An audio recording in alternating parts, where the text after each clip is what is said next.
সব মহিলা একসাথে বৈশা জীবনে ওয়াজ শুনছে এমন কোনো প্রমাণ নাই।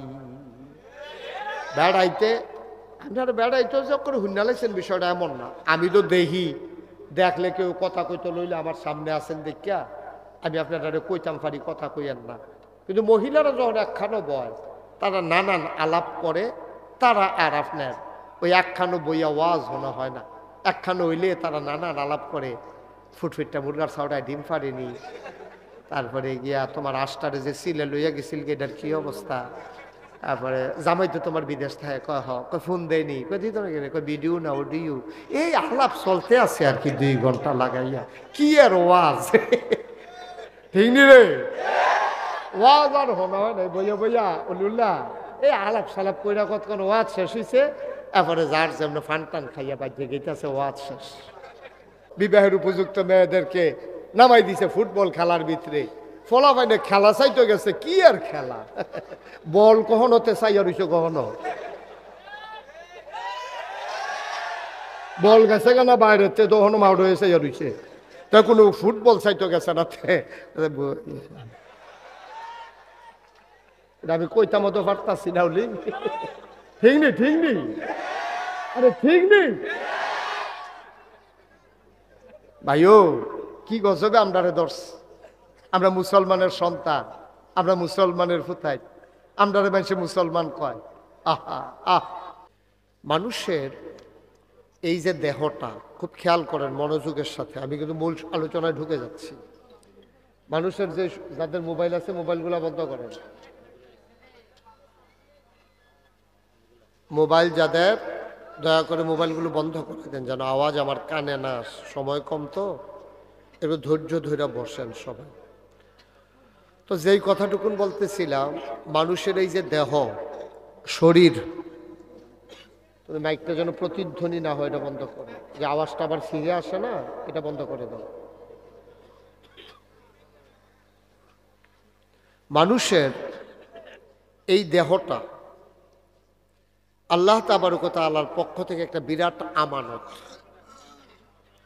আমরা যখন এই আমানতকে রক্ষা না করি, তখন আমাদের দেহের ভিতরে নানান অসুখ বাসা বাঁধে।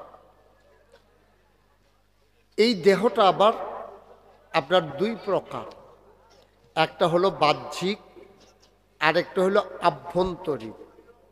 বাহ্যিক মানে যেটা দেখা যায়, কিছু কিছু অসুখ আছে এটা বোঝা যায়, যেমন আপনার জ্বর, এটা আপনি হাত দিলে বুঝতে পারবেন।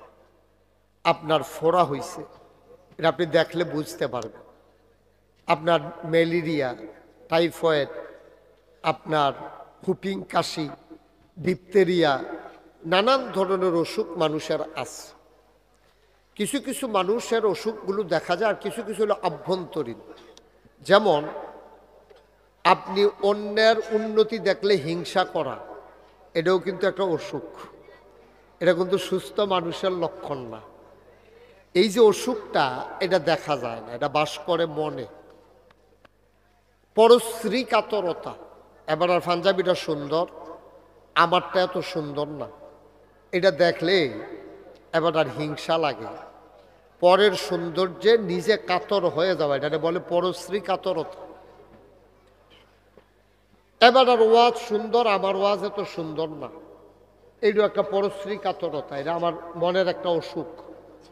হিংসা, গীবত করা, চুগলখুরি করা, এই জিনিসগুলো এটি হলো মনের অসুখ। 2 ধরনের অসুখেরই চিকিৎসা আছে। নবীজি একদিন কিছু সাহাবা হিজরত করার পরে, নবীজি যখন মদিনায় গেলেন, মদিনার কিছু সাহাবা, তাদেরকে বলে মুহাজির, যারা না তাদেরকে বলে আনসার। মদিনায় যারা মুসলমান তাদেরকে বলে আনসার। এই রমেশ ভাই ঘুরান দিয়া বসেন, অলিউল্লাহ আমার দিকে ঘুরা বসেন, আরেকটু হেঁটে ফিসে যান, জায়গা দাও, অলি আরো পিছনে রমেশ ভাই হিজার। এই এই শহীদ ভাইয়ের চেয়ারটা একটু ঘুরাই দাও, কনেচ্ছা করে দাও, শহীদ ভাই সাইকেল লইলে কনেচ্ছা সাউন্ড লাগে, আরো আর একটু ঘুরাই দাও। এই আবার সব হয়েছে না, সব হয়েছে। মারহাবা বলো, জোরে বলো। না, এত মানুষ এখানে থাকলে শুধু এই আওয়াজ হয়? আপনি তো ফানের লেগে করতেন, ফানেন না, ফাঁদ ছড়া ফান বুহ দিয়ে বইয়া রয়েছে নিয়ে। মারহাবা বলেন। আমি সবাই না বললাম তোমরা মোবাইলগুলো বন্ধ করে দাও, বুঝছো না কথা? মোবাইলটা বন্ধ করো না, বন্ধ করে ফকট লয়ে এলাম। তোমরা না ওয়াজ শুনতে পারতে আসো, না দেখতে পারতে আসো। দেবিদ্দারের মাহফিল দইরা দেবিদ্দারের একটা ঘটনা কই। ওই যে বিড়াল্লা দিয়ে এগুল দিয়ে যখন শহীদ ভাই ওই ঢালাইয়ের কাজ চলতেছিল, তখন তো রাস্তা অর্ধেকটা বন্ধ অর্ধেকটা খোলা। তো এই অর্ধেকটা বন্ধের ভিতরে জামে ফেরে গেলাম একবার মাহফিলও যাইতে। আমার লগে দিয়ে একটা সিএনজি, জামে ফেললে তো আমি যেমন পড়ছি অন্যরাও পড়ছে, আমার লগে দিয়ে একটা সিএনজি খেলে দিয়েছে ওখানে কাছাকাছি। তো তখন জ্যাম, তো রাস্তা অর্ধেকটার ভিতরে দুইটা গাড়ি। তো সিএনজিতে আমার এই গাড়ির ভিতরে দেখ খেলাইছে। এখানে বেড়াইতে আছে, বেডিয়েতে আছে। তো বেড়াইতে বেডিয়েতে কইতে আছে হুজুরে হুজুরে। তা আরেকজনে কারে না হুজুরে না, কেনা হইলে চা কইয়া সেটা মোবাইল বার করিয়া একবার মোবাইলের ফেল চায়, একবার আমার ফেল চায়। আমি বুঝছি মিলাইতে আছে। আমি কইতাছি, দেখলাম যে তারা তো টেনশনে আছে, তো আমি কইলাম যে তারা টেনশনটা দূর করে দিই। আমি পরে কইছি আমি কইছি, পরে তারা বুঝালিছে, দেখছো তুই হুজুরে। হ্যাঁ, তোমরা তো সারা জীবন দিয়ে মোবাইলের ভিতরে হেতারাও রাস্তার মধ্যে জ্যামো ফইরা চাইলো, তোমরাও বাইক বইয়া বইয়া চাইলা। ওহন আমি মাহফিল হয়েছি, ওহনও যদি ভিতরে চাইয়া হতো আমি বাড়ুইছি গিয়েতাম না, তাই ভিতরে থাকতাম, এটাই ভালো আছি। হ্যাঁ, কে অলিউল্লাহ ঠিনি রে? তোমরা ইয়া আমার দিকে চাইয়া থাকো, ওহন মোবাইল বন্ধ। রমেশ ভাই মোবাইল বন্ধ করে রয়েছে, এবার আর মোবাইলে নাই। এবার যদি মোবাইলটা লইয়া গিয়া কি বিপদ পড়ি। আমিন কর। সবার মনোযোগ ঠিক আছে তো না? যারা হিজরত করেছে, মক্কা ছেড়ে মদিনায় চলে গেছে, তাদেরকে বলে মুহাজির। আর যারা মক্কা মদিনায় ইসলাম গ্রহণ করছে তাদেরকে বলে আনসার। আনসার কয় কারে? কারণ তারা মক্কা থেকে যারা গেছে তারা কোনো মতে শরীরটা লইয়া দুপুরে গিয়া পড়ছে। তারা কাপড় সুফর ব্যাগ ট্যাগ কিচ্ছু নিতে পারছে না। এক কাপড়ে একজন সাহাবা ছিল আব্দুল্লাহ, তিনি তো কাপড়ও নিতে পারছেন না, কোনো মতে একটা তেনা ফেসাইয়া গিয়া সেটা মদিনায় উঠছে। সুবহানাল্লাহ কইতেন না? তো তারা যখন নবীজির কাছে কিছু আনসার সাহাবারা দেখা করে গেছে, আবার মুহাজির যারা তারা আইছে, যারা হিজরত করছে আইসে। পরে নবীজি সবাই ডাক ডাক, ও তোমরা একটা সাবধান করি, 5টা গোনা। কয়টা? কথা কেন কয়টা? ছেলে আয় এদিকে থাকাও। কয়টা? 5টা গোনা সাংঘাতিক। 5টা গোনা কি? কীতিক সাংঘাতিক। 5টা গোনা সাংঘাতিক। যদি এটি তোমরা ফাইয়া বল, নবীজি কইতে আছে, এই নবীজির কথা কি সত্য না মিথ্যা রে? নবীজি কয় যদি এই 5টা গোনায় তোমরা ফাইয়া বল, ধ্বংস, সাংঘাতিক ধ্বংস। আমিও আল্লাহর কাছে সাহায্য চাই, আল্লাহ এই 5টা গোনা আমারে দিও না, আমার উম্মতরেও দিও না, তোমরাও সাহায্য চাও। তখন ওই মুহাজির যারা তারাও কান্দন শুরু করছে, আল্লাহ নবী গো আপনি সাক্ষী থাকেন, আমরা আল্লাহর কাছে সাহায্য চাই যে আল্লাহ যেন আমাদেরকে এই গোনা থেকে বাঁচিয়ে রাখেন। এই কথাটা আমরা পাইছি আব্দুল্লাহ ইবনে ওমর রাদিয়াল্লাহু তাআলা আনহুর সুবাদে। তিনি এই কথাটা আমাদের জন্য জানাই দিয়েছেন, সংকলন করেছেন। এই হাদিসটা বাইহাকি ইবনে মাজাতে এসেছে। কয়টা না? কথা কইবা সবাই, কয়টা? মুখস্থ করালাম আমরা, কোনো কথা ভিতরে থাকতো না, সব মুখস্থ। কয়টা গোনা? এটা কি স্বাভাবিক না সাংঘাতিক? কম না বেশি? বেশি সাংঘাতিক। 5টা গোনায় ফাইলে তুমি শেষ, খাইছো তো। 1 নম্বরে হলো জিনা। এই জিনা যদি কোনো সমাজে সইরা যায় তাহলে এই সমাজকে আর বাঁচাই রাখা যায় না। আজকে গোটা বিশ্ব হচ্ছেও তাই। নবীর হাদিসগুলা মনে হয় যেন আজকে আমরা হোসেনপুর বইয়া বইয়া নবীজি কইতে আছে, আমরা যেন শুনতে আছি। সুবহানাল্লাহ কইতেন না? কি কথা রে এটা?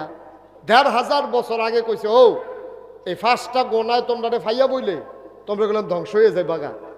মনে হয় যেন আজকের সাথে একবিংশ শতাব্দীর সূচনা লগ্নে 2025 সালে আজকে জানুয়ারি মাসের 20 তারিখ মনে যেন নবীজি আজ আমরা বই একখানো করে কইতে আছে এই জেনা তোমাদের ভিতরে যদি প্রচুর প্রচলন হয়ে যায় তাইলে সর্বনাশ হয়ে যাবে, তোমরা এই ক্ষতিতে আর বাঁচতে পারতা না। এটা সাংঘাতিক। এটা কি স্বাভাবিক না সাংঘাতিক? সাংঘাতিক। এখন আপনি যদি কোন হুজুর এখনো আমরা সমাজে এত চর্চা না, জেনা শুধু শারীরিক মেলামেশার নাম জেনা না। জেনার কিছু আছে প্রাথমিক স্তর, কিছু আছে মধ্যম স্তর, কিছু আছে একবারে পরিণতি। এই জেনা যেমন চোখে আপনি বইয়া চাইয়া রয়েছেন অবৈধ একটা মেয়ে যাচ্ছে অথবা একটা মহিলা বেপর্দা হয়ে যাইতেছে, আপনি তার দিকে চাইয়া তার সৌন্দর্য নিয়ে আপনার মনের ভিতরে একটা আন্দোলন সৃষ্টি হয়েছে, অর্থাৎ আপনার ভিতরে একটা খাহেসাত, তার প্রতি একটা ঘৃণ্য পিপাসা, আপনার তৃষ্ণা চাহিদা আপনার হৃদয়ে তৈরি হয়েছে। এটা চোখের জেনা। এটারে কিসের জেনা কয়? চোখের।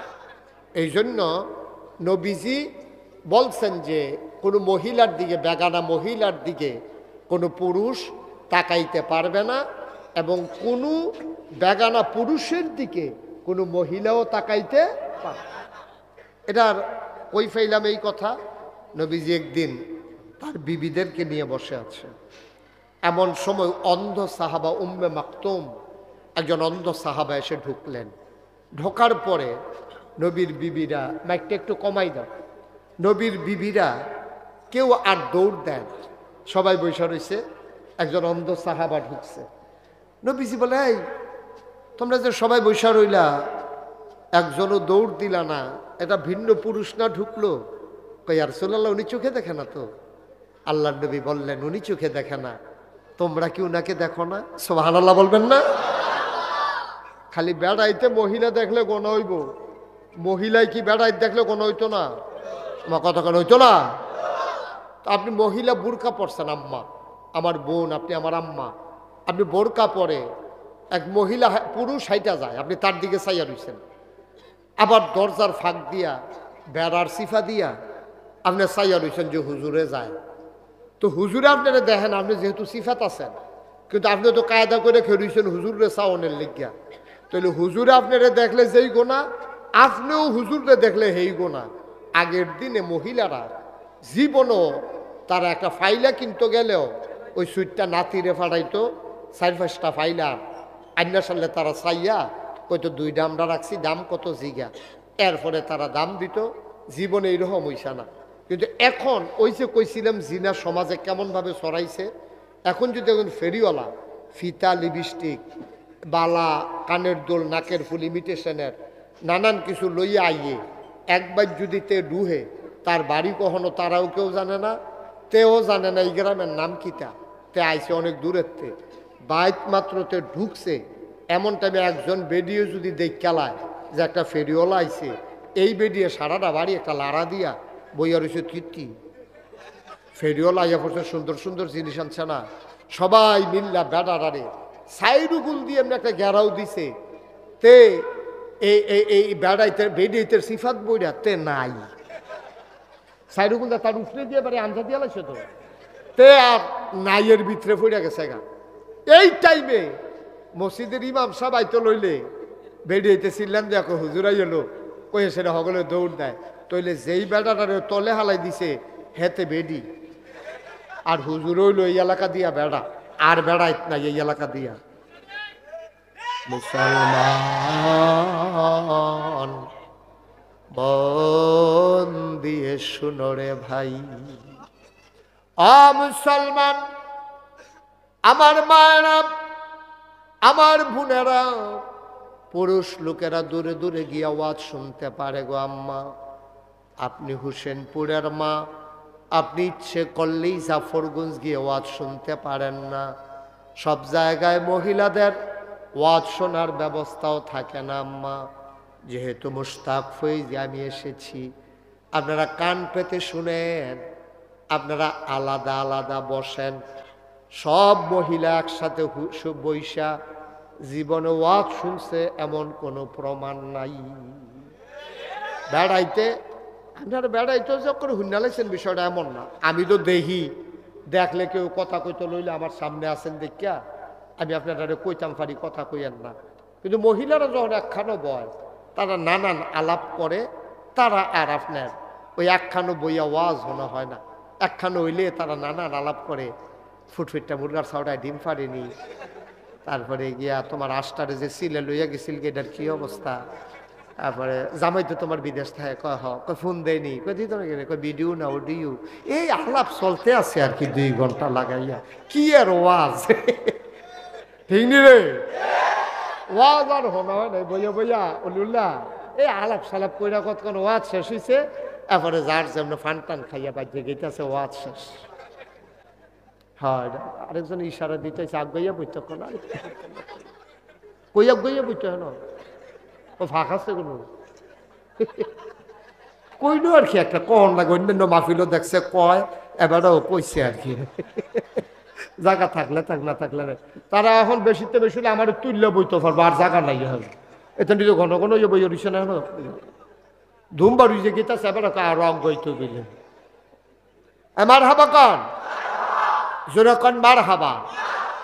আয়ো আজ সমাজটা ধ্বংস হয়ে গেছে।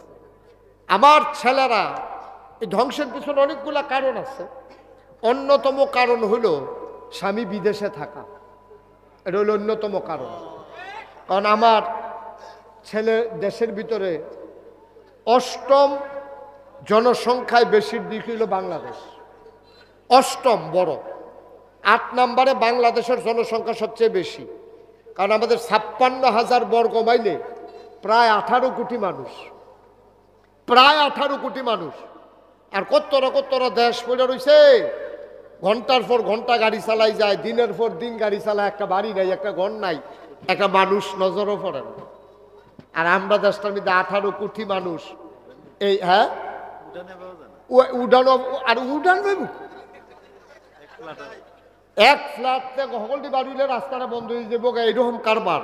কুমিল্লা শহরে যে বড় বড় বাড়ি হয়েছে, সবাই যদি একদিন কয় আমরা ঠিক 12টার সময় সবাই রাস্তাত নামাম, তো এই দিন রাস্তা তার গাড়ি থাকতো না, ঠিক কিনা কম? এই যে আমরা ফোলাফান্ডি বিদেশ যাই কেড়ে, জায়গা কম, কামাই রোজগারের ব্যবস্থা কম। আরে বসে আপনি এতক্ষণ কয়ে আসতেন যে 0.5 ঘন্টা কত হইল? জায়গা আছে আফগানের মতো, এটা কইল আফগান। আমিন কন, জোরে কন আমিন। যেই কথাটা বলতেছিলাম, এই কথা মনে আসেনি? আমরা জায়গা কম, মানুষ বেশি, এই কারণে আমাদের দেশে এই ছেলেরা বিদেশ চলে যায় কামাই রোজগারের জন্য। এখন একটা গড় যদি 5টা ফুটতে 5 জন বিদেশ, বউ 5টা গড়, সকলে বিদেশ। স্বাভাবিকভাবে তখন এই বউয়েরা পর্দা ফুসিদার খেলাফ হয়। এই মহিলাগুলা অনেকে বাড়িতে কোনো পুরুষ লোক না থাকার কারণে বাজারে যাওয়া লাগে। বাজারে যাইতে গেলে তো দোকানদারের লগে কথা কন লাগে, আবার বাহি আনে, দোকানদারের লগে খাতিরকরণ লাগে, দোকানদারে আবার আইয়ে বাইক, তা আইলে টেহা দিত না পারলে তার একটা ফান খাওয়াই দেওয়ান লাগে, নাহলে আইস দেওয়া কথা কইয়া দেওয়ান লাগে। এইটা করতে করতে করতে করতে চোখের জিনা, মনের দূরত্ব কেটে যায়, লজ্জা শরম ভেঙে যাওয়ার কারণে আমার সমাজে আজকে জেনার বহুল প্রচলন শুরু হয়ে গেছে, ঠিক কিনা কম? সাংঘাতিক অবস্থা। আপনি অনেক জায়গায় হয়তো খবরও পান নাই, সব খবর আপনারা পানও না, খুব কম জায়গা আছে এখন পর্দা পুশিদা একেবারে ঝেঁটিয়ে পিটিয়ে বিদায় করে দেওয়া হয়েছে। আর একটু কমাই দাও বাবা, একটু কমাও। ঝেঁটিয়ে পিটিয়ে পর্দা পুশিদাকে আজকে বিদায় করে দেওয়া হয়েছে। পর্দা পুশিদার জন্য কোনো ব্যবস্থা বাংলাদেশে নাই, বরঞ্চ পর্দা পুশিদা ভেঙে দেওয়ার জন্য, অবাধ বিচরণের জন্য বিভিন্ন ব্যবস্থা আছে। কীরকম? এই যে বাংলাদেশে বড় বড় কোম্পানিগুলো আছে, যেমন আপনি মনে করেন বেক্সিমকো, ওয়ালটন, তারপরে বসুন্ধরা গ্রুপ, তারপরে ম্যাগনা গ্রুপ, সিটি গ্রুপ, তারপরে RFL প্রাণ, এই কোম্পানিগুলো করে কি 31st নাইটে এবং 26শে মার্চ, তারপরে 16ই ডিসেম্বর, 1লা বৈশাখ, এবারে বিভিন্ন বিভিন্ন কারণে ওপেন এয়ার কনসার্ট করে ইউনিভার্সিটিতে, তারপরে আপনার কি বলে TSC চত্বরে, ঢাকাতে বিভিন্ন রমনার বটমূলে, বিভিন্ন জায়গায় তারা বাঙালি বৎসবরণ উৎসব 31st নাইট, এক বছরকে বিদায় করে আরেক বছর বরণ করা, এরপরে গিয়ে আপনার কক্সবাজার সি বিচে, এই বিভিন্ন জায়গায় আপনার ওপেনিয়ান কনসার্ট করে কারা? আমরা যাদের মাল কিনা খাই, আমরার ঘরও ওয়ালটন ফ্রিজ আছে, প্রাণের মাল আছে, বেক্সিমকুর ওষুধ আছে, নানান ধরনের কাপড় আছে, যাদের কাছে সিমেন্ট, বসুন্ধরা সিমেন্ট আছে, ম্যাগনা গ্রুপের সিমেন্ট, এই যে আমরা অন্যান্য তারা জিনিস ব্যবহার করি, আর আমরারে বেচ্চা মাল বেচ্চা যেই টেহাডি তারা লাভ হয়, এই লাভের টেহাডি দিয়া বাংলাদেশে এই যে এত হাজার হাজার মাহফিল হয়, আপনি কোনো একটা মাহফিলে যে একটা শিল্পকার গ্রুপ, একটা বড় একটা কোম্পানি কইছে যে হোসেনপুর মাহফিলও যত খরচ হয়, হুজুরের হাদিয়া, মাইকের ভাড়া, ফুস্টারিং, মাইকিং, লাইটিং, যা কিছু এলইডি সবটির খরচ আমরা প্রাণ কোম্পানি দেব, অথবা RFL কোম্পানি দেব, অথবা বেক্সিমকো কোম্পানি দেব। গোটা বাংলাদেশে এত হাজার হাজার মাহফিলের ভিতরে একটা মাহফিলও কোনো গ্রুপ তারা স্পন্সর করে না, তারা টাকার দায়িত্ব নেয় না, কিন্তু পহেলা বৈশাখে লইয়া যায়, 16ই ডিসেম্বর লইয়া যায়, আর এদের ভিতরে বেড়া বেডি ওপেন এয়ার কনসার্টের নামে বিভিন্ন শিল্পী গোষ্ঠী আইনা, বিভিন্ন আপনার ব্যান্ড আইনা তাদেরকে মঞ্চে উঠাইয়া উত্তম নৃত্যের মাধ্যমে যেই মেয়েগুলারে আপনি পাঠাইছেন ইউনিভার্সিটিতে পড়ার জন্য, যেই ছেলেগুলারে পাঠাইছেন, ওরা অবাধ মেলামেশা করে, তারা একসাথে নাচে গায় ফুর্তি করে, লজ্জা শরম ভেঙ্গে এখন বিবাহ বহির্ভূত সম্পর্ক করতে তারা একটা সেকেন্ড দেরিও করে না, ঠিক কিনা? ওই যে 1500 বছর আগে নবীজি কইছে শেষ, তো সব শেষ, আপনি সব ধ্বংস হয়ে গেছে। যেই জায়গাতে একটা মেয়ের আর একটা ফলায় দেখছে না, এখন দেখছে তো দেখছে, এক লগে নাচছে, এত দইরা আসছে, বিবাহের আগেই তারা অবাধ মেলামেশার সুযোগ পেয়ে গেছে। তাইলে একদিন এমন হবে বাংলাদেশে যে বিবাহের কথা কইয়া আপনার ফলারেও রাজি করাইতেন পারতেন না, মাইয়ারেও রাজি করাইতেন পারতেন না। ইতিমধ্যে একটা গ্রুপ বাংলাদেশে তৈরি হয়ে গেছে যারা বলে বিবাহ ঝামেলা, দরকার নাই, এটা শারীরিক মেলামেশার জন্য বাচ্চা কাচ্চা দেয়া কিতা করাম, আমার জীবন শেষ, সবই শেষ, শুধু আমি, শুধু আমি, শুধু আমি। আমরা থেকে যখন আমিতে চলে আসছে, তখন অবাধ বিচরণের মাধ্যমে আমার সমাজটা আজকে ধ্বংস হয়ে যাচ্ছে। এই কথা আমার না, এই কথা 1500 বছর আগে নবীজি ওয়াজ করে গেছেন, ঠিক কিনা বলেন? এই জানার প্রচলন বাংলাদেশে এখন কমছে না বাড়ছে? বাড়ছে। এই জন্য অনেকগুলো কারণ আছে, এর ভিতরে 2-3টা কারণ আপনাদেরকে বললাম। এটা থেকে ফিরে আসতে হবে, আর এটা থেকে ফিরে আসার জন্য পর্দার কোনো বিকল্প নাই। আপনি পর্দা ব্যবস্থা এই জন্য আল্লাহ তাবারক ওয়া তাআলা ফরজ করে দিয়েছেন, এর বাইরে যাওয়ার কোনো সুযোগ নাই, আপনাকে পর্দা মেনটেন করতেই হবে। আমি লেখাপড়ার বিরুদ্ধে না, আপনার মেয়ের আপনি ইউনিভার্সিটিতে পড়ান, ওকে ফাইন, মোস্ট ওয়েলকাম, আপনার মেয়েকে পড়াইতেই হবে। কারণ আমার স্ত্রীর যদি সিজার হয়, আমার স্ত্রীর সিজারটা একজন ডাক্তার যে করবে, সে পুরুষের চাইতে মহিলা হয়, এটাই স্বাভাবিক। কোনো পুরুষ ডাক্তার যদি মহিলার সিজার করতে চায়, তাহলে তার লজ্জা শরম বলতে কিছু থাকলো না। তো ডাক্তার মহিলা হইলে না মহিলাদের সিজার করতে পারবো? এখন মহিলার সিজার করতে হলে মহিলা ডাক্তারের দরকার। এখন মহিলা ডাক্তার বানাইতে হলে লেখাপড়ার দরকার, আর লেখাপড়া করতে গেলে ইউনিভার্সিটিতে যাওয়াই লাগবে, মেডিকেল কলেজে যাওয়াই লাগবে, আপনার দেবিদ্যার কলেজে পড়াই লাগবে।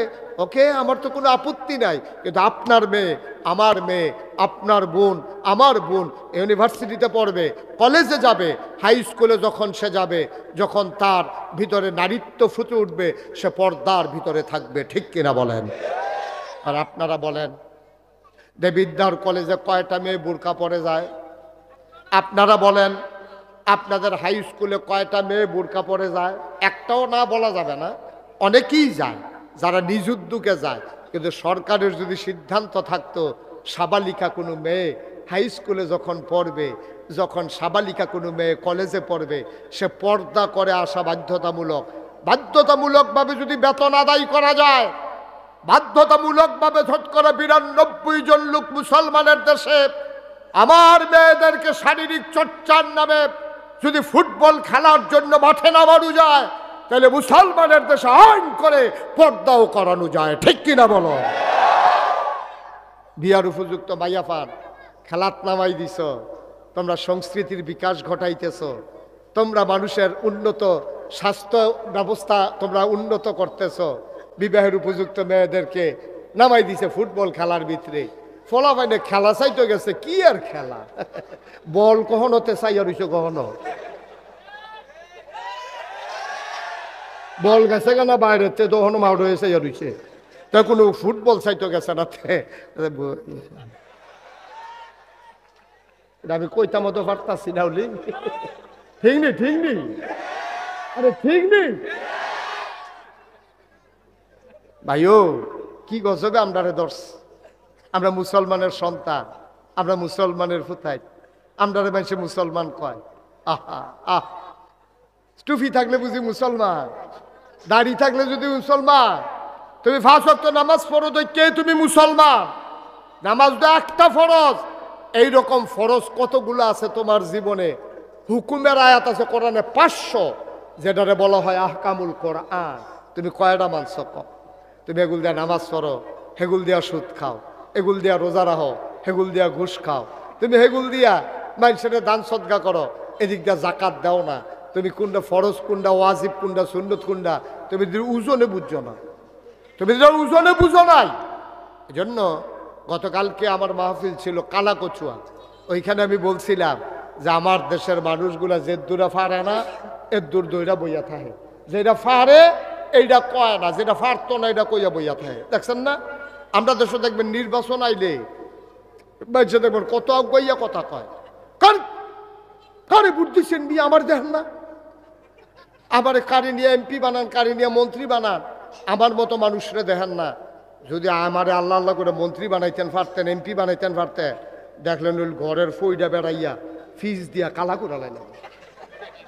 আরে বাবুরে, কেউ কয় গাড়া পর্যন্ত করবো, কেউ কয় বেগনাবাদ পর্যন্ত, বেগমাবাদ পর্যন্ত করবো, কেউ কয় এই যে এগুলদা শাহ আলমরা বাড়ির গাড়া দিয়ে এগুলদা পশ্চিম যে রাস্তাটা গেছে ওখানে যেটা তারার অলিউল্লারা বাড়ির সামনে দিয়া, এমনি না হইলে কইরা দিব, এমনি না কয়, আর এবারে দিকে অকরে ঘরের ফইডা বেড়াই বিলে ফাঁকা করে লাগবো ফলা মানে এই কথা হইন না, বুড়া বেড়ায় কয় জীবনে তো অনেকে আমরা ভিতরে দাঁড়াইতে আইছে, কিন্তু এত আজ্ঞাইয়া তো কেউ কইছে না। খিচালা এবারে এবারে যখন বেশি আজ্ঞাই না, খিচালা এবারে দিছে, বুট করছে ফার্স্ট, গেছে গা 6 মাস, 6 মাস পরে এবার আর বাইক গেছে বুড়া বেড়ায় নাতিরে লইয়া, এমপি সাহেব আপনারা কইছেন আমরা ঘরের দরজাত কিতা বিলে ঢালবেন, কবে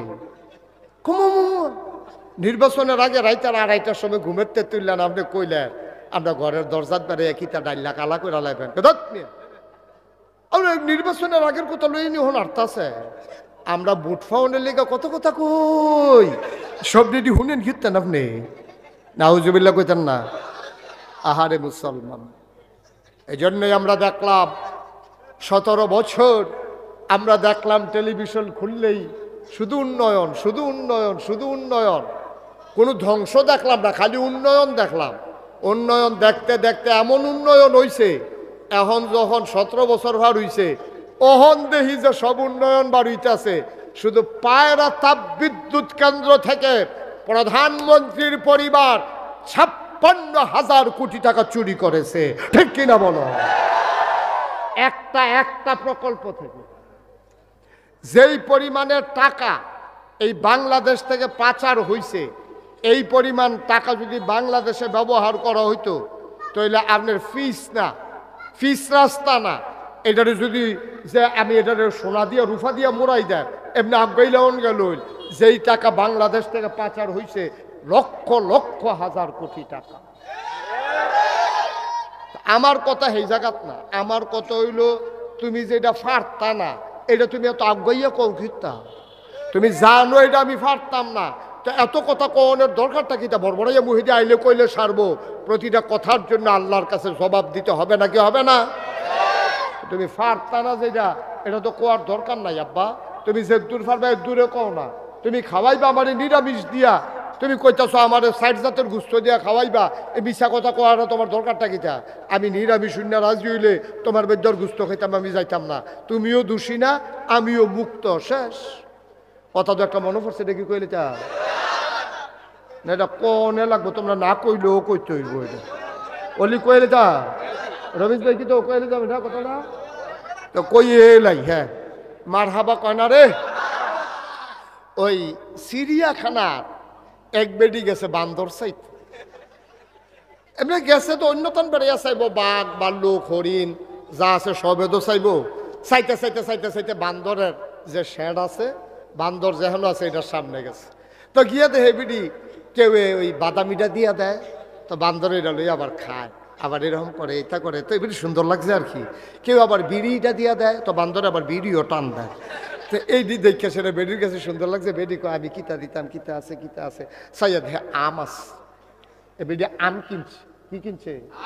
তো এবিডি একটা আম বান্দরটার ইডা দিয়া দিছে। পরে বান্দরটা করছে কি আমটা আত লইয়া মুহনা দিয়া ফিসে দিয়া নিয়ে ধরে রাখছে। তো বেডি একটা অপমান হয়েছে না, দেখছো নি সকলে বাদাম দিলে খাইয়ালায়, বিড়ি দিলে খাইয়ালায়, আর আমি আম দেখতে এটা ফিসে দিয়ে ধরে রাখছে। আমার সরম দেওয়ানের লেগে এই শয়তা, এই বান্দরটি আসলেও বেশি বান্দর। এই বেডিয়ে সেইটা বান্দরের যে দায়িত্ব আছে হেবাটা ডাক দিয়ে আনছে। আপনার এই বান্দরের দায়িত্ব কি আপনি আছেন? কয় কারণ বান্দরটি সাংঘাতিক বেয়াদব। কয় কিতা করছে? আমি আম দিছি খাইতো, এটা নিয়ে ফিসে দিয়ে ধরে রাখছে, এটা আমার জন্য কত বড় অপমান না? কয় আফা আপনি অপমান মনে করেন না, এখানে একটা ঘটনা আছে। কয় কি ঘটনা? কয় আর আগেও এক বেডিয়ে আম দিছিল। কি দিছিল? আগে এক বেডিয়ে এই বান্দররা আম দিছে, আম বেহতে এরা বান্দরে করছে কিতা আস্তা আম ডুবগিল্লা লাইছে, না শুইল্লা না চাবাইয়া আস্তা আমার আমরা আসিল কাঁচা, এখন ডুবগিল্লা লাইছে। পরে আম ধরো জমায় না, এখন এটা তো বার হয়ও না। এখন তো এই বান্দরে যে আম মুহ দিয়া লাইছে, 3 দিন ধরে প্রস্রাব পায়খানা বন্ধ। ওহন কিতা করো, বান্দরে তো ফাগল হয়ে গেছে গা। এরপরে অপারেশন কইরা এই আম পিছনের রাস্তা দিয়ে বার করন লাগছে। ওহন থেকে যে যেটা দেয় এটা মুহ দেওয়ানোর আগে ফিসে দিয়ে নিয়ে চায় বার হইবনি।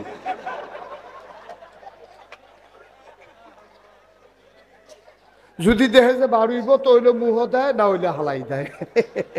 বান্দরেরও একটা আহল আছে, বান্দরেরও একটা বুঝ। মুসলমান চিড়িয়াখানার বান্দরেরও বুঝ আছে, আমার দেশের নেতার বুঝ নাই, ঠিক কিনা? বান্দরের একটা বুঝ আছে, বারুইবনি খাইয়া লাইলে স্বার্থ না, পরের দিন বারুইবনি। বান্দরের ওই চিন্তা আছে, কিন্তু আমার দেশের নেতার এদুর চিন্তাও নাই, পারত না হেইডও আঞ্জা দিয়া ধইরা বইয়া থাহে, ঠিক কিনা? ওই আমি মুস্তাক ফৈজি, আমার যদি তুমি একটা ফজলি আম দাও বড় চাইয়া, এটা যদি আমি চিপতাম লই, এটাকে আমি ফারাম। আমি ছোটো সাইজের আম হইলে চিপতাম ফারাম, বড় সাইজের আম হইলে এটা কাইটটা আমি খাওয়ান লাগবো। এটা আমি কোনো আত লইয়া খালি চিপলে চিপা হইতো না, আমার আঙ্গুলে বেড়াইয়া না তো। তাহলে যেটা তোমার বেড়াইয়া না, এটা দইটা বইয়া তাও কি হত্যা? বান্দরে বুঝলো যেটা বারুইবনি চায়, আর তুমি বেহতেরা মানুষের মতো মুহে যে যেটা বড়বড়াইয়া কইতে থাহ, ফারবা কি ফারবা না এই খবর নাই। এটার না বললো বাংলাদেশ, ঠিক কিনা ক? আর আমরা রইলাম এই বেহতেরা মানুষ, আমরা রইলাম এই বেহতেরা নাগরিক, যে যেটা কয় এটাই বিশ্বাস করে। তো পারবো কি পারবো না এটার চিন্তা করে না, আর না কইলে যে তারা তারা পড়ছে বিপদ, ঠিক কিনা ক? সাবধান, খুব সাবধান, সামনের দিকে আমাদেরকে খেয়াল রাখতে হবে। মানুষ বারবার এক ভুল করে না, বারবার ভুল করা যাবে না। কথায় সামনের দিকে আমরা গলবো না, আমরা চিন্তা করবো তেজে কইলো ঘরে ঘরে বিল্ডিং করে দিব, ঘরে ঘরে চাকরি দিব, ঘরে ঘরে চাউল দিব, ঘরে ঘরে ভাত দিব, আসলে পারবনি এটা আগে যাচাই করবেন, এরপরে চিন্তা করবেন। তার আগে কথা শুই না কাজ করবেন না, কারণ আমার দেশের নেতার বুঝ কম, তারা এমন কথা কইয়া বইয়া থাকে যেটা পারতো না হেইটাও কয়। ওই যে বান্দরের বুঝ আছে, আমার নেতার বুঝ নাই, ঠিক কিনা কও? কষ্ট হইতেছে আপনাদের? তাইলে 1 নম্বরে নবীজি বলছেন জেনা, এটা যদি ব্যাপক হারে ছড়াই যায় তাহলে সমাজ শেষ, আজকে হচ্ছেও তাই। 2 নম্বরে মাপে এবং ওজনে কম দেওয়া। আজকে আপনি সব জায়গায় যান, ঘুষতের দোকানও যান, ওজনে কম দেয় নাকি দেয় না? মা কথা কথা ওজনে কম দেয় নাকি দেয় না? আমরা এলাকায় এক বেড়ায় 10 কেজি গুস্ত আনছে মেহমান আইব দেখিয়া, খাইয়া টাইয়া সাইডে সকলে মেহমানে আড্ডি টাড্ডি ফর্দা টর্দা রগ মগ যে মাপছে 9.5 কেজি হয়েছে, যেটি হালাই দিছে। এটি গুস্ত আনছে কয় কেজি? এই সুইয়া মুইয়া সেটা আধা কেজি খাইতে পারছে, আর বাহি 9.5 কেজি হালাই দেওয়ান লাগছে। এবার বুঝেন কি গুস্তটা দিছে। নাউজুবিল্লাহ কইতেন না, জোরে কইতেন না নাউজুবিল্লাহ। মুসলমান, ও মুসলমান, আপনি আপনার এলাকায় তরকারি হয়, আপনি উত্তর গড়ের আলু দেখাইয়া দক্ষিণ গড়ের আলু বেচছেন না, এটা ইসলাম এটাকে সমর্থন করে না। আপনি চিকন ছোট্ট ছোট্ট আলু দেখাইয়া, সুন্দর সুন্দর আলুগুলা দেখাইয়া, আপনি যে আলুগুলাতে পোকায় ধরেছে, খাবারের উপযুক্ত না, আপনি সবগুলো আলু একসাথে মিশাই দিলেন, আপনি প্রতারণা করলেন, আপনি মানুষকে ধোঁকা দিলেন। কোনো মুমিন মানুষ কাউকে ধোঁকা দিতে পারে না, না কথায়, না কাজে, না ব্যবহারে, না আচরণে। ভাই, আল্লাহর নবীর এক সাহাবা আরেক সাহাবারে বলছে, ভাই আপনি একটু দাঁড়ান, আমি বাড়ি থেকে আসতেছি, 2 ভাই মিলে একসাথে এক জায়গায় যাব। যিনি দাঁড় করাই দিয়া গেছে, ওনার আর মনে নাই, উনি বাড়িতে গেছে, বাড়িতে গিয়ে আর মনে নাই, তিনি ভুলে গেছে একজন যে মসজিদের সামনে দাঁড় করাই গেছে, এটা আর ওনার মনেই নাই, উনি তো ভুলে গেছে। পরের দিন সকালবেলা উনি আইসা দেখে মানুষটা এখানে এখনো দাঁড়িয়ে আছে। দেখা মনে পড়ছে, কয় ভাই আপনি এখানে দাঁড়াই রইছেন কেন? কয় ভাই আপনারা বলছিলেন এখানে দাঁড়ানোর জন্য আপনি আসতেছেন, আপনি আসেন নাই, এই জন্য আমি যাইতেও পারি না। আয় ছেলে, আয় আয় ছেলে, বসো। উঠছো কেন তুমি? খুব সাবধান, খেয়াল করে শুনেন। চিন্তা করছেন নি? চিন্তা করছেন ইসলাম জিনিসটা কি? ইসলাম জিনিসটা কি? আপনি কখনোই কাউকে প্রতারিত করতে পারেন না, আপনি ধোঁকা দিতে পারেন না। আপনি ধোঁকা যেটাতে দেওয়া লাগবে আপনি এই কথাটা বলবেন না, দয়া করে। আপনি যেটা পারবেন না এটা বলেন কেন? আপনি কেন বলছেন যে ভাই চিন্তা করো, তুমি ঘরের কাম শুরু করো, আমি তোমার দিকে খেয়াল রাখাম? তো কি খেয়াল রাখবে? তো এবারে প্রত্যেক দিন আইতে যাইতে এবারে জগর তুলে চায়, আর হেবারায় মনে করছে ঘরের কাম ধরলে কিছু টেহা দিব। হেয়া সে এবারে বইয়ে রয়েছে গিয়া কয় ভাই আপনারা কইছেন ঘরের কাম ধরলে আপনি কিছু খেয়াল করবেন, ঘরের কাম দেওয়ার লাভ হইতেছে, আপনি যে কোনো খেয়াল টেয়াল করলেন না, আমি তো বিপদে পড়ে গেছি গা। কই কি খেয়াল করছি না? ডেইলি 2 বার খেয়াল করি, যাইতেও চাই আইতেও চাই। এই খেয়াল মানে যে এই খেয়াল না, এবারে তো মনে করছে কিছু টেহা টুয়া দিবে। আপনি প্রতারিত করেছেন, আপনি ধোঁকা দিয়েছেন, আপনি মানুষটাকে তাকে আপনি এই মিথ্যা আশ্বাস দিয়েছেন। তাইলে 2 নম্বরে আমাদের সমাজে এখন সবচেয়ে বেশি জঘন্য অপরাধ শুরু হয়েছে, মাপে এবং ওজনে কম দেওয়া। এটা কিন্তু আমাদের জঘন্য কারবার। আপনি জায়গা কিনছেন, শহরে যদি 5 শতক জায়গা কিনেন, আপনি 5 শতক জায়গা বুঝতেইতেন পারতেন না। আপনি দেবিদ্বারে জায়গা কিনেন, এই জায়গার মেলে তো শহীদ ভাই কত করণ লাগে, কিনছে 5 শতক, গিয়া দেহে ফুনে 5 শতক, গিয়া দেহে 4.5 শতক, আরেকবার কিনছে 5 শতক, এবারে দহল দিয়া রাখছে 5.5 শতক। এই কারবার বাংলাদেশও নাই। আমার কতক্ষণ আসেনি এই কারবার? কি কারবার করছেন আপনি? বাহির দিনের খাত পাইছেন 6 ঘন্টা, 1 বছর পরে ভাবতে গিয়ে দেহে 7 ঘন্টা হয়ে রয়েছে। আমি তো কয় ও সব জায়গায় তুই কম পাই, আপনার খেতার তোরা বাড়লো কেমনে? এবারে আইস দিয়া কয় কস কাটটা, কস কাটতে কাটতে সেরকম দিয়া বছর খানেকের মাথার এবারে 1 ঘন্টা বাড়াই লাইছে, 6 ঘন্টার 7 ঘন্টা বাড়াই লাইছে।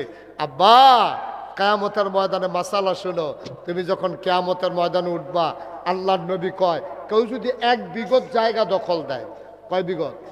আমার কথা কেন, কয় বিঘত? 1 বিঘত জায়গা যদি আপনি কারোর কাছ থেকে অন্যায়ভাবে দখল দেন, কিয়ামতের ময়দানে পূর্ব থেকে পশ্চিম 1 বিঘত ফাঁসে, দৈর্ঘ্য হইল পূব থেকে পশ্চিম, তলের ফেল হইল 7 জমিন, তলের ফেল কয় জমিন? এই সবটি মাটি আপনার মাথাতে একটা খাড়ি দিয়া, এত্রি মাটি আপনার মাথার দিয়া কইব নে, তোর যখন জায়গায় হয় না, তুই মানুষের জায়গা দখল দিস, এটি সবটি মাথাত লইয়া তুই আট।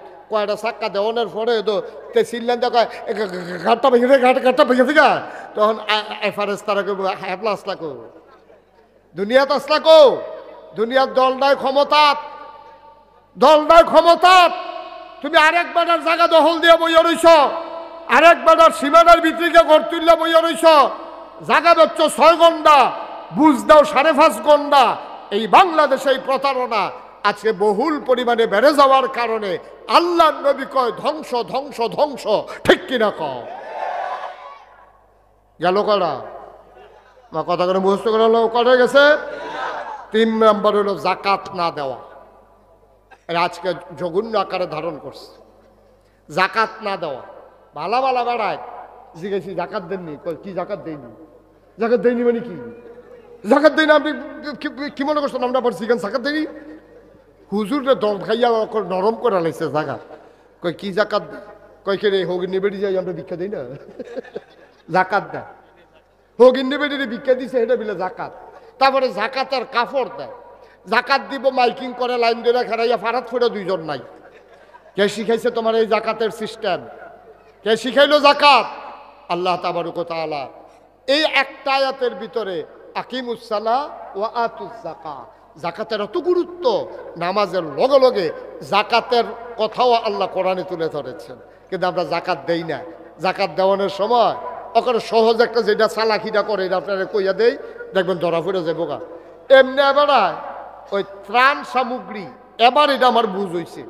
আমি যখন এই গত বন্যায় উত্তরগুলো আবদারপুর দিয়া যে ভাঙ্গা পড়লো, আমি আমার মসজিদের নিচতলাত একটা কেন্দ্র কইরা আমি একটু ঘুরা ঘুরা চাইলাম মানুষটা কেমনে কি দেওয়া যায়। আমি 15 দিন আমার পরিবার থেকে বিচ্ছিন্ন ছিলাম। আমি 15টা দিন আমার মসজিদের নিচতলায় থাইক্যা আমি মানুষের ঘর ঘর চিরা মুড়ি চাউল ডাল স্যালাইন তারপরে বিভিন্ন জিনিসপত্র যে দূর ফারছি আমি চেষ্টা করছি দেওয়ার জন্য। তো দিতাম গেছি পরে আমি গিয়েছি গেলাম আপনারা কয় ঘর? এখন ঘরে ঘরে তো দেওয়ান লাগবো। তো আমি গিয়েছি গেছি কয় ঘর? কয় 7 ঘর। কয় ঘর? কি তারা হলো 7 ঘর হইলো কবে? আমি দিতে আর পাইলাম না। আমি ভাবলাম 7 ঘর কেমনে? হুজুর শুনছেন না? আমি না কয় ফাস্টফুড জুতা তো ফাস্টফুড জুতো হইলে 5 ঘর, আমরা জামাই বউ 1 ঘর, তো 6 ঘরে নয় 7 ঘর কেমনে? আমি আর আমার বউ জুতা। আমি আপনি কি বউয়ের লোক আলগা খান? কাজ 3 বছর ধরে না 3 বছর ধরে বিলে এবারের বউয়ের লোক আলগা খান। এবারের বউ 1 ঘর, এবার 1 ঘর, ফাস্টফুডের 5 ঘর, মোট মিলাইয়া কয় ঘর? বা কত করে কয় ঘর? তা আমি তো আর কি ওরাম তারা যেহেতু 7 ঘর 7 ফটলা দিয়েছি। এর কয়েকদিন পরে আমি মসজিদে ঘোষণা দিলাম যারার যত ঘর আছে ঘর ফিসে 500 টাকা করে দিবেন। ঘর ফিসে মসজিদে কত দিবেন? আরে কথা কয় না কয়শ? এখন যখন আমি হেবাটারে জিজ্ঞেছি বুড়া বেড়ারে আপনারা কয় ঘর? কয়েক ঘর। কয়েক ঘর কেমনে? কয় আমরা ফাস্টফুড আর আমরা জামাইব এটা ফাস্টফুড লাগি এখন হইতে থাকি আমরা তো তারা অহন 1 ফটলা সিরিয়াল লাগে হইয়া যাইগান 7 ঘর, মসজিদও টেহা দেওয়ানোর সময় হইয়া যাইগান 1 ঘর। আপনি মুসলমান, এবার আপনি কি মুসলমান? আপনারটা আপনি মিলান, আমি কিছু কইতাম না, এই ব্যাপারে আমার কোনো বক্তব্য নাই। 4 নাম্বার হইল আল্লাহ এবং রাসূলের সাথে বিশ্বাসঘাতকতা এবং প্রতিশ্রুতি ভঙ্গ না করা। আমরা আল্লাহর লগে ওয়াদা করছি আমরা নামাজ ছাড়তাম না, আমরা রোজা ভাঙতাম না, আমরা হজ করাম, জাকাত হইলে জাকাত, ফরজ হইলে জাকাত, এটি ওয়াদা করে আইছি, আমরা যেন এটা ভুলে না যাই। 5 নাম্বার হইল পিতার কিতাব অনুযায়ী নিজেদের জীবন পরিচালনা করা, অর্থাৎ কোরআন সুন্নাহ মতো নিজের জীবন পরিচালনা করা। আবার 1 নাম্বার যে আসলাম হ্যাঁ আবার ফিরা যাই। মুসলমান মন দিয়ে শুনুন, বেপরদার কারণে আজকে বাংলাদেশে যেই সমস্যাটা হচ্ছে, আজকে অবাধ মেলামেশার কারণে সমাজের দাম্পত্য জীবনগুলো ধ্বংস হয়ে গেছে, পারিবারিক বন্ধনগুলো নষ্ট হয়ে গেছে, সমাজ আর সমাজ নাই, অসৎ মানুষে সমাজ ভরে যাচ্ছে, জারদ সন্তান সমাজে জন্ম নিচ্ছে, কিন্তু আমরা নিজেরা যারা জন্ম দিচ্ছে আমরা নিজেরাও জানি না, ঠিক কিনা? আচ্ছা, সাংঘাতিক অবস্থা শুরু হয়েছে এই সমাজের ভিতর। অথচ আল্লাহর নবী বিবি ফাতেমার যখন বিয়ের সময় হলো, অনেকেই বিয়ের জন্য প্রস্তাব নিয়ে আসলো, আল্লাহর নবী কারো প্রস্তাব গ্রহণ করলেন না। আলী রাদিয়াল্লাহু তাআলা আনহু সবাই মিলে যখন ওনাকে পাঠালেন পরামর্শ দিয়ে, আবু বকর, ওমর, ওসমান সবাই কয় আলী রে, ও আলী তুমি একটু নবীর দরবারে যাও, কিচ্ছু বলার দরকার নাই, নবী বসে আছেন মসজিদে নববীতে। হযরত আলী যখন হেঁটে যায়, নবীর সামনে গিয়ে সালাম দিয়ে দিলেন দৌড়। নবী মুচকিয়ে হাসলেন। নবী বুঝলেন আলী লজ্জা পাচ্ছেন। আবার সবাই মিলে আলীকে পাঠালেন। সালাম দিয়ে দৌড় দেওয়ার আগে নবী ডাক দিয়ে বললেন, আলী এদিকে আসো, তোমারও বিয়ের দরকার, ফাতেমারও বিয়ের দরকার, তোমার মতামত কি? এবার আলী ডাক দিয়া কয়, নবী গো, আপনার যেই মত আমারই তো সেই মত। সুবহানাল্লাহ বলবেন না? আমি তো আপনার ঘরে রান্না হলে খাই, আপনার ঘরে রান্না না হলে আমিও না খাইয়া থাকি, আপনার বারান্দাতেই তো আমি ঘুমাই, আমার তো আলাদা ঘরও নাই। সুবহানাল্লাহ বলবেন না? আমার একটা আলাদা ঠিকানা নাই, আমার একটা ঘর নাই, আমার চুলা নাই, আমার খাবারের ব্যবস্থাও নাই। আপনি যা বলবেন তাই তো আমার সিদ্ধান্ত। আল্লাহর নবী বললেন, ঠিক আছে, তুমি একটা ছোট্ট ঘর ভাড়া নিয়ে নাও। আলী একটা ছোট্ট দেখে ঘর ভাড়া নিলেন। লম্বা ঘটনা, সবটা বলা আমার উদ্দেশ্য না। সংসার শুরু হয়ে গেল আলী এবং বিবি ফাতেমার। একদিন ফাতেমার প্রচণ্ড জ্বর। তখন হাসান হুসাইন দুনিয়াতে চলে এসেছেন, ওরাও ছোট্ট ছোট্ট বাচ্চা। ফাতেমার সাংঘাতিক জ্বর, ঘুমিয়ে আছেন সবাই। জ্বরের ভিতরে ফাতেমা কান্দে। আলীর ঘুম ভেঙে গেল। জ্বরের ভিতরে মানুষটা কাঁদতেছে। আলী লাফ দিয়ে উঠলেন, কপালে গিয়ে হাত রাখলেন, দেখে জ্বরের কারণে মনে হয় শরীরটা পুড়ে যাইতেছে। আলী ডাক দিয়ে কয়, ফাতেমা, ও ফাতেমা, তোমার এত সাংঘাতিক জ্বর, কেন তুমি ডাকলা না ফাতেমা? আমি তো পাহাড়ি ঝর্ণা থেকে পানি এনে তোমার গায়ে ঢালতে পারতাম, ওষুধের ব্যবস্থা করতে পারতাম। ফাতেমা কান্দার কয়, আলী, ও স্বামী আমার, আপনি পেরেশানি কইরেন না, আপনি কান্নাকাটি কইরেন না, অস্থির হইয়েন না। এই জ্বর যেমন তেমন জ্বর না, আমি আর বাঁচব না, আমি আর দুনিয়ায় থাকব না, আমার বিদায় দিয়েও দেওয়া লাগবে। এই জ্বর মানে হচ্ছে আমার বিদায়ের জ্বর, মনে হয় যে কোনো সময় আমার ইন্তেকাল হয়ে যাবে। আলী বললেন, এই কথা আর বলবা না, মানুষের জ্বর হলে কি মানুষ মরে যায় নাকি? ফাতেমা ডাক দেখো, আপনার বোধহয় মনে নাই, আমার আব্বাজান দুনিয়া থেকে বিদায় হওয়ার সময় আমারে কানে কানে বলেছিলেন, ফাতেমা, জান্নাতের ভিতরে আমার পরিবারে সবার সাথে দেখা হবে, তোমার সাথে আগে, কান্নাকাটি কইরো না। সেই দিন বুঝেছিলাম আব্বার ইন্তেকালের পরে আমি ফাতেমার বেশি দিন দুনিয়ায় থাকব না।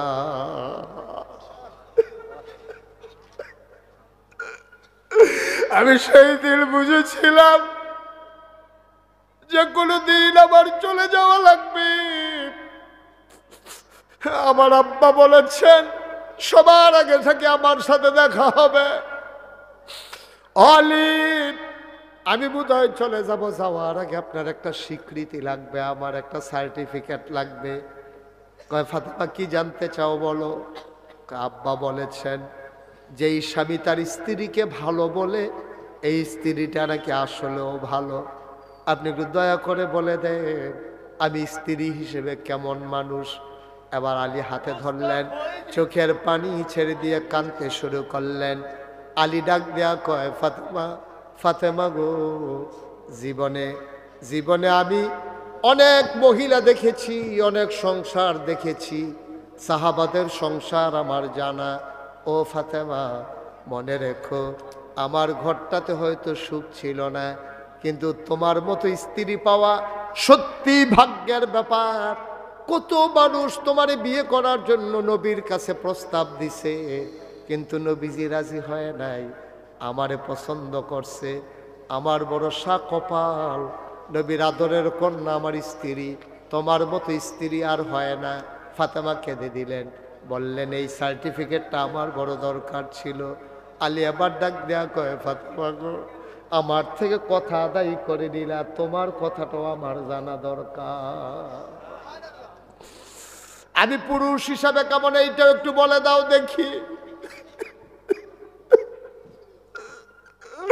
আমি স্বামী হিসাবে কেমন কোনদিন তোমারে জিজ্ঞেস করি নাই।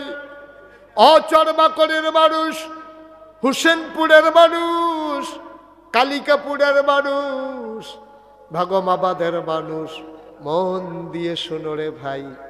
এবার ফাতেমাকে আলী জিজ্ঞেস করলেন, ও ফাতেমা, আমি স্বামী হিসেবে কেমন?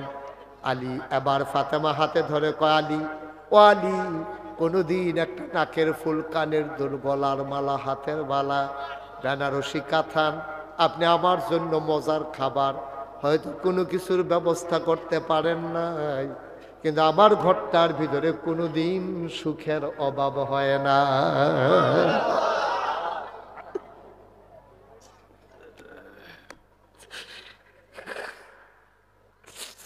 আমার কোনো সম্পদ ছিল না, কোনোদিন সুখের অভাব ছিল না গো স্বামী। আমি আপনার প্রতি আমার কোনো অভিযোগ নাই, আপনি স্বামী হিসেবে আমার সেরা স্বামী। এবার ফাতেমা ডাক দেয়া কয়, আলী, ও আলী, স্বামী আমার, আপনার কাছে আমার একটা ওসিয়ত আছে, একটা আবদার আছে। আমি যদি রাতের ভিতরে মরে যাই, তাইলে আপনি একটা কাজ কইরেন, অন্ধকার থাকতে থাকতে হাসান হুসাইন রে নিয়া আপনার ইমামতিতে বন্ধু বান্ধব কয়েকজন ডেকে রাতের অন্ধকারে জানাজা দিয়ে আমারে কবর দিয়ে দিয়েন। যদি আজকে রাত্রে মারা যাই, ফজরের আগে যদি মারা যায়, আপনি রাতের ভিতরে কবর দিয়ে দিয়েন। ফজরের পর পর্যন্ত আপনি আমাকে অপেক্ষা করাবেন না, আমার লাশটা রাখবেন না। আলী আবার কান্দার কয়, ফাতেমা, ফাতেমা, তুমি হইলা নবীর আদরের কন্যা, নবীর 4 জন মেয়ের ভিতরে নবীজি তোমার আদর করছে বেশি, তোমার সুনামও বেশি। আয়েশাও কইছে, নবীর স্ত্রী আয়েশা তোমার আম্মা, উনি বলেছেন ফাতেমারে দেখলে মনে হইতো ফাতেমা হাঁটে না, মনে হইতো যেন নবীজি হেঁটে যায়। ওনার কথা, ওনার আচরণ, ওনার খাওয়া দাওয়া, ওনার হাসি, ওনার চাল চলন নবীর সাথে হুবহু মিল ছিল। চেহারাও ছিল নবীর চেহারার সাথে অনেকটা মিল। মুফাসসিরিনে কারাম, মুহাদ্দিসিনে কারাম কয় এটার কারণও আছে। কারণ হইল 3 মেয়ে, খাদিজা রাদিয়াল্লাহু তাআলা আনহার ঘরে 4টা মেয়ে, জয়নব, রুকেয়া, উম্মে কুলসুম, ফাতেমা। এই 4 মাইয়ার ভিতরে 3 মাইয়া বড় হয়ে গেছে গা খাদিজা আম্মা, আমাদের আম্মা খাদিজা থাকতে থাকতে। কিন্তু যেই দিন খাদিজা আম্মাজান খাদিজা ইন্তেকাল করে, তখন ফাতেমা ছিল ছোট মানুষ। ফাতেমা তখনও বুঝে না মা কারে কয়। এখন যে মা যে ইন্তেকাল করছে, ফাতেমায় মার গালো ধরে ধরে কান্দে, আম্মা, আম্মা, আম্মা, তুমি যে কথা কও না আম্মা, তারপরে কে গোসল করাবে, কে আমার চুলের ভিতরে সিঁথি কেটে লাল ফিতা বেঁধে দেবে, কে আমারে ঘুম পাড়াবে, কে আমারে লোকমা দিয়া খাওয়াবে। নবীজির কলিজাটা এমনি ফাইটা গেছে। আর এর ফলে ফাতেমার এই কথাগুলো শুই না নবীজি একেবারে অস্থির হয়ে গেলেন, টান দিয়া বুকের সাথে মিশাইয়া ধরে কয়, ফাতেমা, ও ফাতেমা, আম্মু নাই, কি হয়েছে? আমি আছি না, আমি ঘুম পাড়াবো, আমি গোসল করাই দেব, আমি তোমার চুল আশ্রে দেব, লাল ফিতা বেঁধে দেবো। সুবহানাল্লাহ বলবেন না? দুজাহানের বাদশা নবী, আপনি কল্পনা করতে পারেন? দুজাহানের বাদশা নবী, এই নবীর মেয়ে সত্যিকার অর্থেই তিনি নবীরে ফাতেমারে বুকের ভিতরে শোয়াইয়া আস্তে আস্তে ঘুম পাড়াই দিতেন। মুফাসসিরিন মুহাদ্দিসিনে কারাম কয়, নবীর যে নবুয়তের ওমটা, নবুয়তের যে গরমটা, এটা ফাতেমা যত পাইছে কোনো মেয়ের আর পায় নাই। সুবহানাল্লাহ বলবেন না?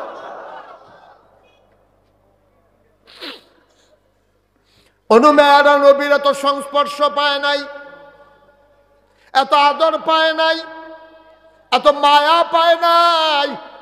ফাতেমা যেই মায়াটা পাইছে, এই জন্য নবীজি ফাতেমারে আদর করতেন বেশি। ফাতেমা আব্বা ছাড়া কিছু বুঝতো না। নবী যখন যুদ্ধে যেতেন, কোথাও সফরে যেতেন, সবার কাছে বলা শেষ কইরা তারপরে ফাতেমার কাছে সবার শেষে বলতেন। আবার যখন বাইরে থেকে আসতেন, সবার আগে ফাতেমার কাছে আসতেন, ব্যাগটা খুলে দিতেন, ফাতেমা, তোমার যেটা পছন্দ হয় এটা আগে নেবা, তারপরে আমি অন্য বাচ্চাদেরকে দেব। ফাতেমা এমনই লক্ষ্মী মেয়ে, একটা জিনিসও ধরতেন না, বলতেন, আব্বা, আপনি সব আগে অন্যদেরকে দেবেন, থাকলে আমি নেব, নাইলে আমার লাগবে না।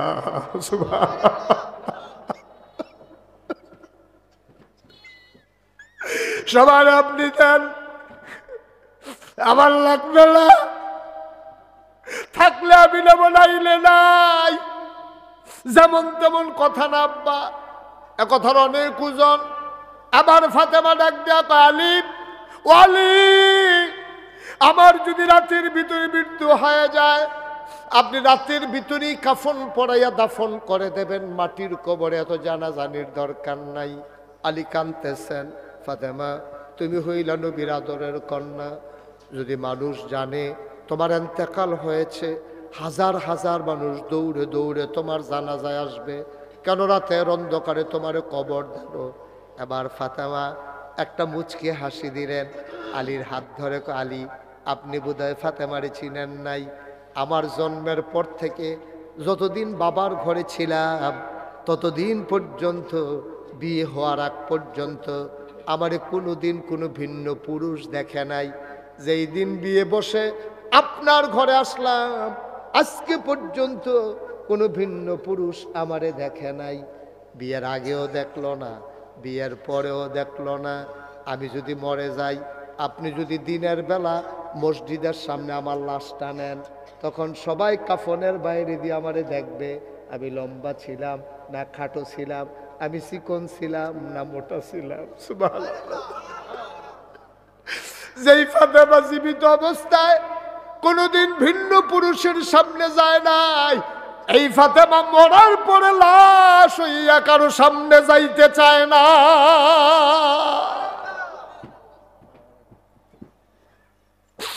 ও হুসেনপুরের মায়েরা, ও আমার আদরের বোনেরা, মুশতাক ফয়েজি যদি কোনোদিন আর না আসে, কোনোদিন যদি তোমারে না ডাকে, মনে রাখবা আমি এসেছিলাম, মনে রাখবা কথা কয়টা বলে গেলাম, কথাগুলা মনে রাখো।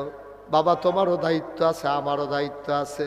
তুমি স্বামী স্ত্রীর উপরে দায়িত্ব তোমার, তুমি বাবা মেয়ের উপরে দায়িত্ব তোমার, তুমি ভাই বোনের উপরে দায়িত্ব তোমার। তোমার বোন, তুমি মুসলমান, তোমার বোন বেপর্দা হতে পারে না। তুমি বাবা, তোমার মেয়ে বেপর্দা হতে পারে না। তুমি স্বামী, তোমার স্ত্রী বেপর্দা হতে পারে না। সুতরাং আজকে আমরা চলেন সবাই মিলে সিদ্ধান্ত নেই, এই গ্রাম আমার, এই দেশ আমার, এই সমাজ আমার, আমার সমাজ আমাকেই সুন্দর করা লাগবে। আসমান থেকে ফেরেশতা এসে সুন্দর করে দেবে না। আজকে সিদ্ধান্ত নেই, ফাতেমা মৃত্যুর পরেও লাশ হয়ে যেমন মানুষের সামনে লাশটাও দিতে চায় না, আমার এই হোসেনপুরের মায়েরা আজকে থেকে সিদ্ধান্ত নেই, আমার মায়েরা যেন পর্দা হয়ে বাজারে যাওয়া না লাগে। মেয়েরা স্কুলে যাবে পর্দা করে, ইউনিভার্সিটিতে পড়বে পর্দায় করে, বাজারে যাওয়া লাগলে, দোকানে যাওয়া লাগলে, ডাক্তার দেখানো লাগলে যাবে বুরকা পরে। ঠিক কিনা? পারবো না আমরা ইনশাআল্লাহ? আজকে 34 বছর মোশতাক ফয়েজি মাহফিল করি। এই মাঠটাতে আমি আরো আগে এসেছি। আমি বারবার কর্তৃপক্ষকে বলেছিলাম, এই মাঠেই যদি আয়োজন করেন আমাকে নিয়েন না, কারণ আপনারা এর আগে যখন আসছি, অনেক বছর আগে 2008-এ বোধহয় আমি আসছিলাম, তখনই আমি আসার পরে লোক জায়গা হয় না। তো এখন তো মোটামুটি আমাকে একটু কিছু মানুষ চিনে, তো সবাই আসবে। এই যে লোকগুলাকে আমি বসতে দিতে পারলাম না, আমি সত্যি লজ্জা পাচ্ছি। আপনারা মনে করেন আমার খুব আনন্দ, আমার কথা শুনে আপনারা আসছেন, দিনের কথাগুলো শোনার জন্য বসতে পারলেন না। তবে একটুকু আমি বুঝেছি, আমার মন সাক্ষী দিয়েছে, আজকে আপনারা বসতে পারেন আর না পারেন, মাগরিবের পরে আপনারা যেভাবে আজকের মাহফিলকে লোকে লোকারণ্য করে দিয়েছেন, আজকে আমার মন সাক্ষী দিয়েছে আল্লাহ আপনাদের এই মাহফিল কবুল করে নিয়েছেন। এই কবুল হওয়া মাহফিলটাতে আমি আপনাদেরকে 1 মিনিট একটু দোয়া করব। দরকার আছে নাকি নাই? কথা কেনা দরকার আছে নাকি নাই? একটা টুকু দয়া করে উঠবেন না, সবাই মিলে আমরা দোয়া করে তারপরে আশার নামাজ হবে। তারপরে আমার আদরের কারি আব্দুল কাইয়ুম মিয়াজি, বাংলাদেশের আলোড়ন সৃষ্টিকারী বক্তা, অত্যন্ত সুমধুর কণ্ঠস্বর এবং মানুষকে আপনার শুনে খুশি হবেন তার ওয়াজ। একটা লুক ছেলে, এই 2টা বাচ্চা যে উঠলো, আপনার কেউ কিছু বললেন না? হ্যাঁ, সমস্যা তো রে, বাংলাদেশের সমস্যাটা তো আমরা ধরতাম পারি না, চিকিৎসা করাম কেমনে? আমরা তখন রুগে থিতাইতে থিতাইতে রুগী গেছে গা মইরা, তো চিকিৎসা হইব কেমনে? বাংলাদেশের সমস্যা হইল খারাপ কাম করেন না, মানুষের সংখ্যা বাংলাদেশও কম, খারাপ কাম করে 2-3টা, কিন্তু আমরা দেশের ডাক দেউন না নাই, ঠিক কিনা কম? ডাক দিবেন, এই 2টা উঠতে গেছে, এই 2টারে যদি বয় দিতেন তো আরেকজন উঠলো না। তো আমরা এখন থেকে ছেলে বসা, এখন থেকে আমরা এই যে উঠে তার কোনো বিচার হইতো না, যারা লগের তো উঠছে বিচার হইব তারা, যে তে না বুঝে না তারা তো বুঝে, তো তারার লগের তো উঠতে গেল কেমনে, যার লগের তো উঠবো তার বিচার হইব, ওখান থেকে যেতে উঠবো তার ভিতরে তো বুঝে না, তো বুঝলে কোনো উঠলো না, ঠিক নিও। সেটা আপনারা খেয়াল রাখেন, কারা উঠে তোমরা এমনি দৌড়াদৌড়ি করতে। রমিজ ভাই কই গেল? ভাই যে কই গেছিল বেড়া, মার হাবা কন। তো যেই কথাটা কইছিলাম, আমি আইয়া শুনলাম যে আল্লাহর খাস মেহরবানি, যে এই মসজিদে আমিও আইয়া দেখছিলাম এটা, ওই যে আগে আসলাম, আর আমরা হুবুর বাড়ি, এই হোসেনপুর বইয়াবাড়ি, ওই যে চেয়ারম্যান সব ছিল যে আব্দুল সালাম চেয়ারম্যান, এই বেত আমরা হুফু বিয়া দিছি। আমার ফুফার নাম ছিল আব্দুল সাত্তার, অনেক আগে উনি এন্তেকাল করছে, সংগ্রামের আগে না পরে দিয়ে এরকম জায়গা হ্যাবলা আমি হইছিও না, আচ্ছা হইছি ওইলে হইছি। হ্যাঁ তো হ্যাঁ বুঝতে পারছে, আরে বস মার হাবা কর। আমাদের এই যে মসজিদরা আমি আইয়া শুনলাম, আমার খুব খুশি লাগছে, ভালো লাগছে, যে দেখেন মসজিদরা বাইরটা হইতে হইতে বুড়ায় লম্বা বেড়াইতে যেমন বয়স হয়ে গেলে বাইরটা হইয়া যায় গিয়া, আমরা এই মসজিদরাও দেখেন কই আসছি রোসাত, তখন বাইরটা হইতে হইতে কই ইয়া পড়ছে, বয়স হয়েছে যেটা মসজিদে দেখলে বোঝা যায়। কি গ এই মসজিদরা তারা কইছে নতুন করে ওসা কইরা সুন্দর করে ফাউন্ডেশন দিয়া তুলবো। মসজিদরা করতে গিয়া আমার অত্যন্ত আনন্দিত, একটা আনন্দের খবর আছে। হাজি আবু তাহের তারাইরা, হাজি আবু তাহের কৌ এই এবার হাজি আবু তাহের এই মসজিদ করতে গিয়া যত রড লাগে, আবার রডের মধ্যে বাস দেওয়া বইয়ে থাকে না, না আপনার দেশও দেয় তো। এই হাজি আবু তাহের যত রড লাগে মসজিদ করতে, এই জনাব আলহাজ আবু তাহের সাহেব সবগুলা রড উনি দিয়া দেবেন। সবাই বলেন মারহাবা। কবুল কর, মঞ্জুর কর, মনের আশা পূরণ করে দাও। হাজি সোবহান চৌধুরী, কেবেরা এবার বড় ভাই কো এবার আসেনি, কই গেছে? হ্যাঁ আরে কথা বলতে পারেন না কি বিদেশ সাহেব, না কি না গেছে, না বাইক উত্তর হয়েছে, কইতে পারেন না? স্বাস্থ্য খারাপ তো, এটা তো একটা ভালো কথা। তো যখন দোয়া করেন যে জনাব আলহাজ সুবান চৌধুরী সাহেব উনি দিয়া দেবেন 30,000 ইট। বলো মারহাবা। 30,000 ইট হইলে ইট কোনো আর লাগতো না, আর যেবারায় 30,000 ইট দিতে পারবো, আরো 5,000 ইট লাগলে এবারে দিতেও পারবো, ঠিক নিও। বিরিক্রি তো সারছে কাম, মসজিদটা যদি ব্রিক ফিল্ডের লগে হইতো তো আরো ভালো আছি। হ্যাঁ আচ্ছা মার্শাল্লাহ, যত ইট লাগে এই সোবান চৌধুরী ইনশাল্লাহ দিয়া দিব। হাজি রমিজ উদ্দিন কারাইরা, আমি যে রমিজ ভাই ডাকতেছি এবারা,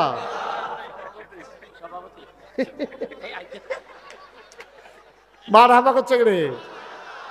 আমরা রমিজ ভাইয়ের যত সিমেন্ট লাগে মসজিদ করতে, যত সিমেন্ট লাগে, আমরা রমিজ ভাইয়ে সমস্ত সিমেন্ট উনি দিয়ে দেবে। বলো মারহাবা। হাজি জসিমউদ্দিন যত বালু লাগে, যত বালু দরকার, জসিম ভাই সব বালু দিয়া মারহাবা কয় না?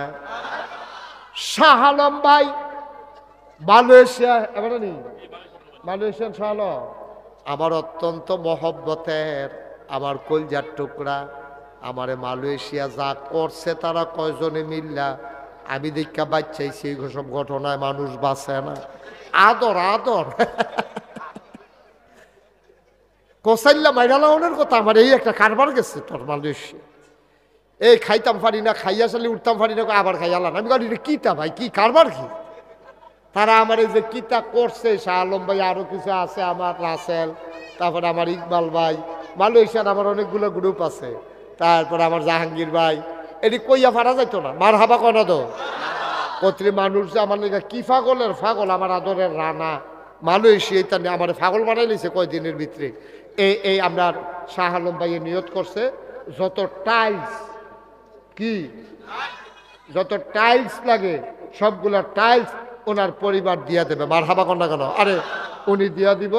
আর মরহুম রেনু মিয়ার পরিবার যত থাই এবং গ্রিল লাগে তো মসজিদ শেষে তৈলে যে আমরা থাহি থাইকা নামাজ পড়া যাই, তারা যেন হগলে দিয়ালা না মার হাবা কয় না রে।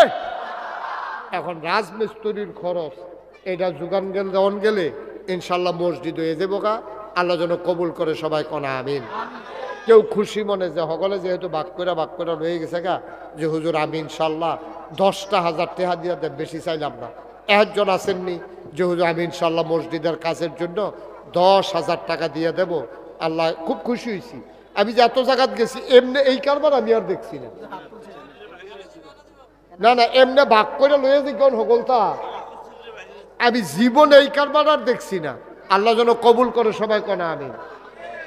হ্যাঁ আরে রাহেব এবারটা ফার্স্ট হয়েছে কিনা আব্দুল সামাদ ভাই, উনি দিবেন 10,000। কি নাম তোমার?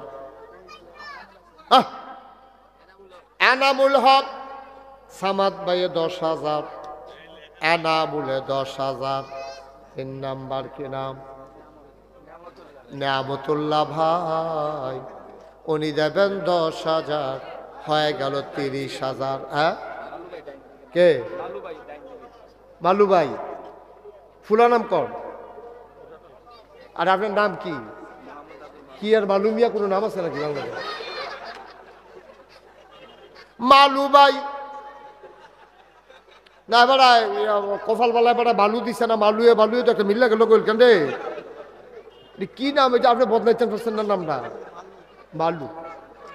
রাহেন আপনার জন সাহেব বলছে বালু আলু মালু, যেটা রাহেন মালু ভাইয়ের দিয়া লাইব 10,000, হয়ে গেল মার হাবা কয় না রে, হয়ে গেল 40,000। কি নাম তোমার? নাম কি? কাজী আমরান। তারা বাবার নাম কাজী আজাদ। এই কাজী আমরানে দিয়া লাইব 20,000, হয়ে গেল 60,000। মাশাআল্লাহ। কি নাম? হ্যাঁ জয়নাল আবেদিন নাম্বার, উনি দেবেন 10,000। কত? 40। কিরে এবারে সেই থেকে ধর, দুজনে ধর এবারে, এবারে সেই থেকে শেখা। আজ কি রড তো আমরা ইয়ে হয়েছে না, টেহা লইতেছি। হ্যাঁ ইয়া কিনা জয়নাল আবদিন নাম্বার কত? আপনি এটা হিকছেন কখনো? ওইলে 50 দিবেন, না হইলে 1 লাখ দিবেন। এটা কই হিকছেন? এটা না বেশি ইয়া বাইরে গেছেন গা আপনার। আচ্ছা 50-এ বাড়াবাড়ি করিচ্ছা তোরা। 50 রাজি হয়ে গেছে গা। অনেকে আছে মাইরের নমুনা দেখলে তাড়াতাড়ি রাজি হয়ে যায়। এবারে দেখছে যে নমুনা খারাপ, পলারি বেড দিয়া লাগবে, এবারে দিয়া রাজি হয়ে গেছে গা কোনো মতে 50,000। জনাব কি নাম না? জয়নাল আবদিন মেম্বার দিয়া লাইছে 50,000। এখন বলো মারহাবা। আমরা অলিউল্লাহ ভাই তো কিছু দিছেন না, অলিউল্লাহ ভাই আগে কিছু দিছে না রে। এখন অলিউল্লাহ ভাইয়ে কয় দিয়া লাইব 1 লক্ষ টাকা। কবুল করে, মঞ্জুর করো, মনের আশা পূরণ করে দাও, দানের হাদিয়া সোনার মদিনায় পৌঁছে দাও, কামাই রোজগারের রহমত ওর বরকত বাড়াইয়া দাও কনা আমি। আর কেউ আছে? আর কেউ আছে? 10,000। কি নাম? জামাল হোসেন, উনি দিয়া লাইব 50,000। কবুল করো, মঞ্জুর করো, মনের আশা পূরণ করে দাও। আর কে আছেন? 10,000। হ্যাঁ 10,000 কেউ আছে? প্রবাসী সুমন, ইটালি 10,000 টাকা। প্রবাসী সুমন বাইরে থাকে? ইটালি। বাইরে বড় এই নাকি?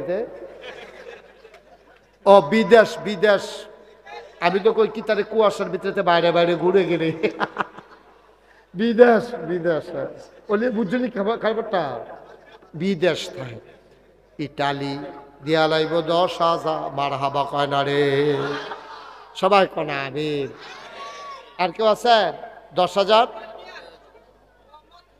মোহাম্মদ জুয়েল মোহাম্মদ জুয়েল উনি দেবেন 10,000 কবুল করো মঞ্জুর করো সবাই কনা আমি হ্যাঁ জুয়েল তো আপনি আপনার নাম কি তা এই লোকটা কেউ ছেলেটা ইয়া টিপে লেজার টিপে দেখেন না কেউ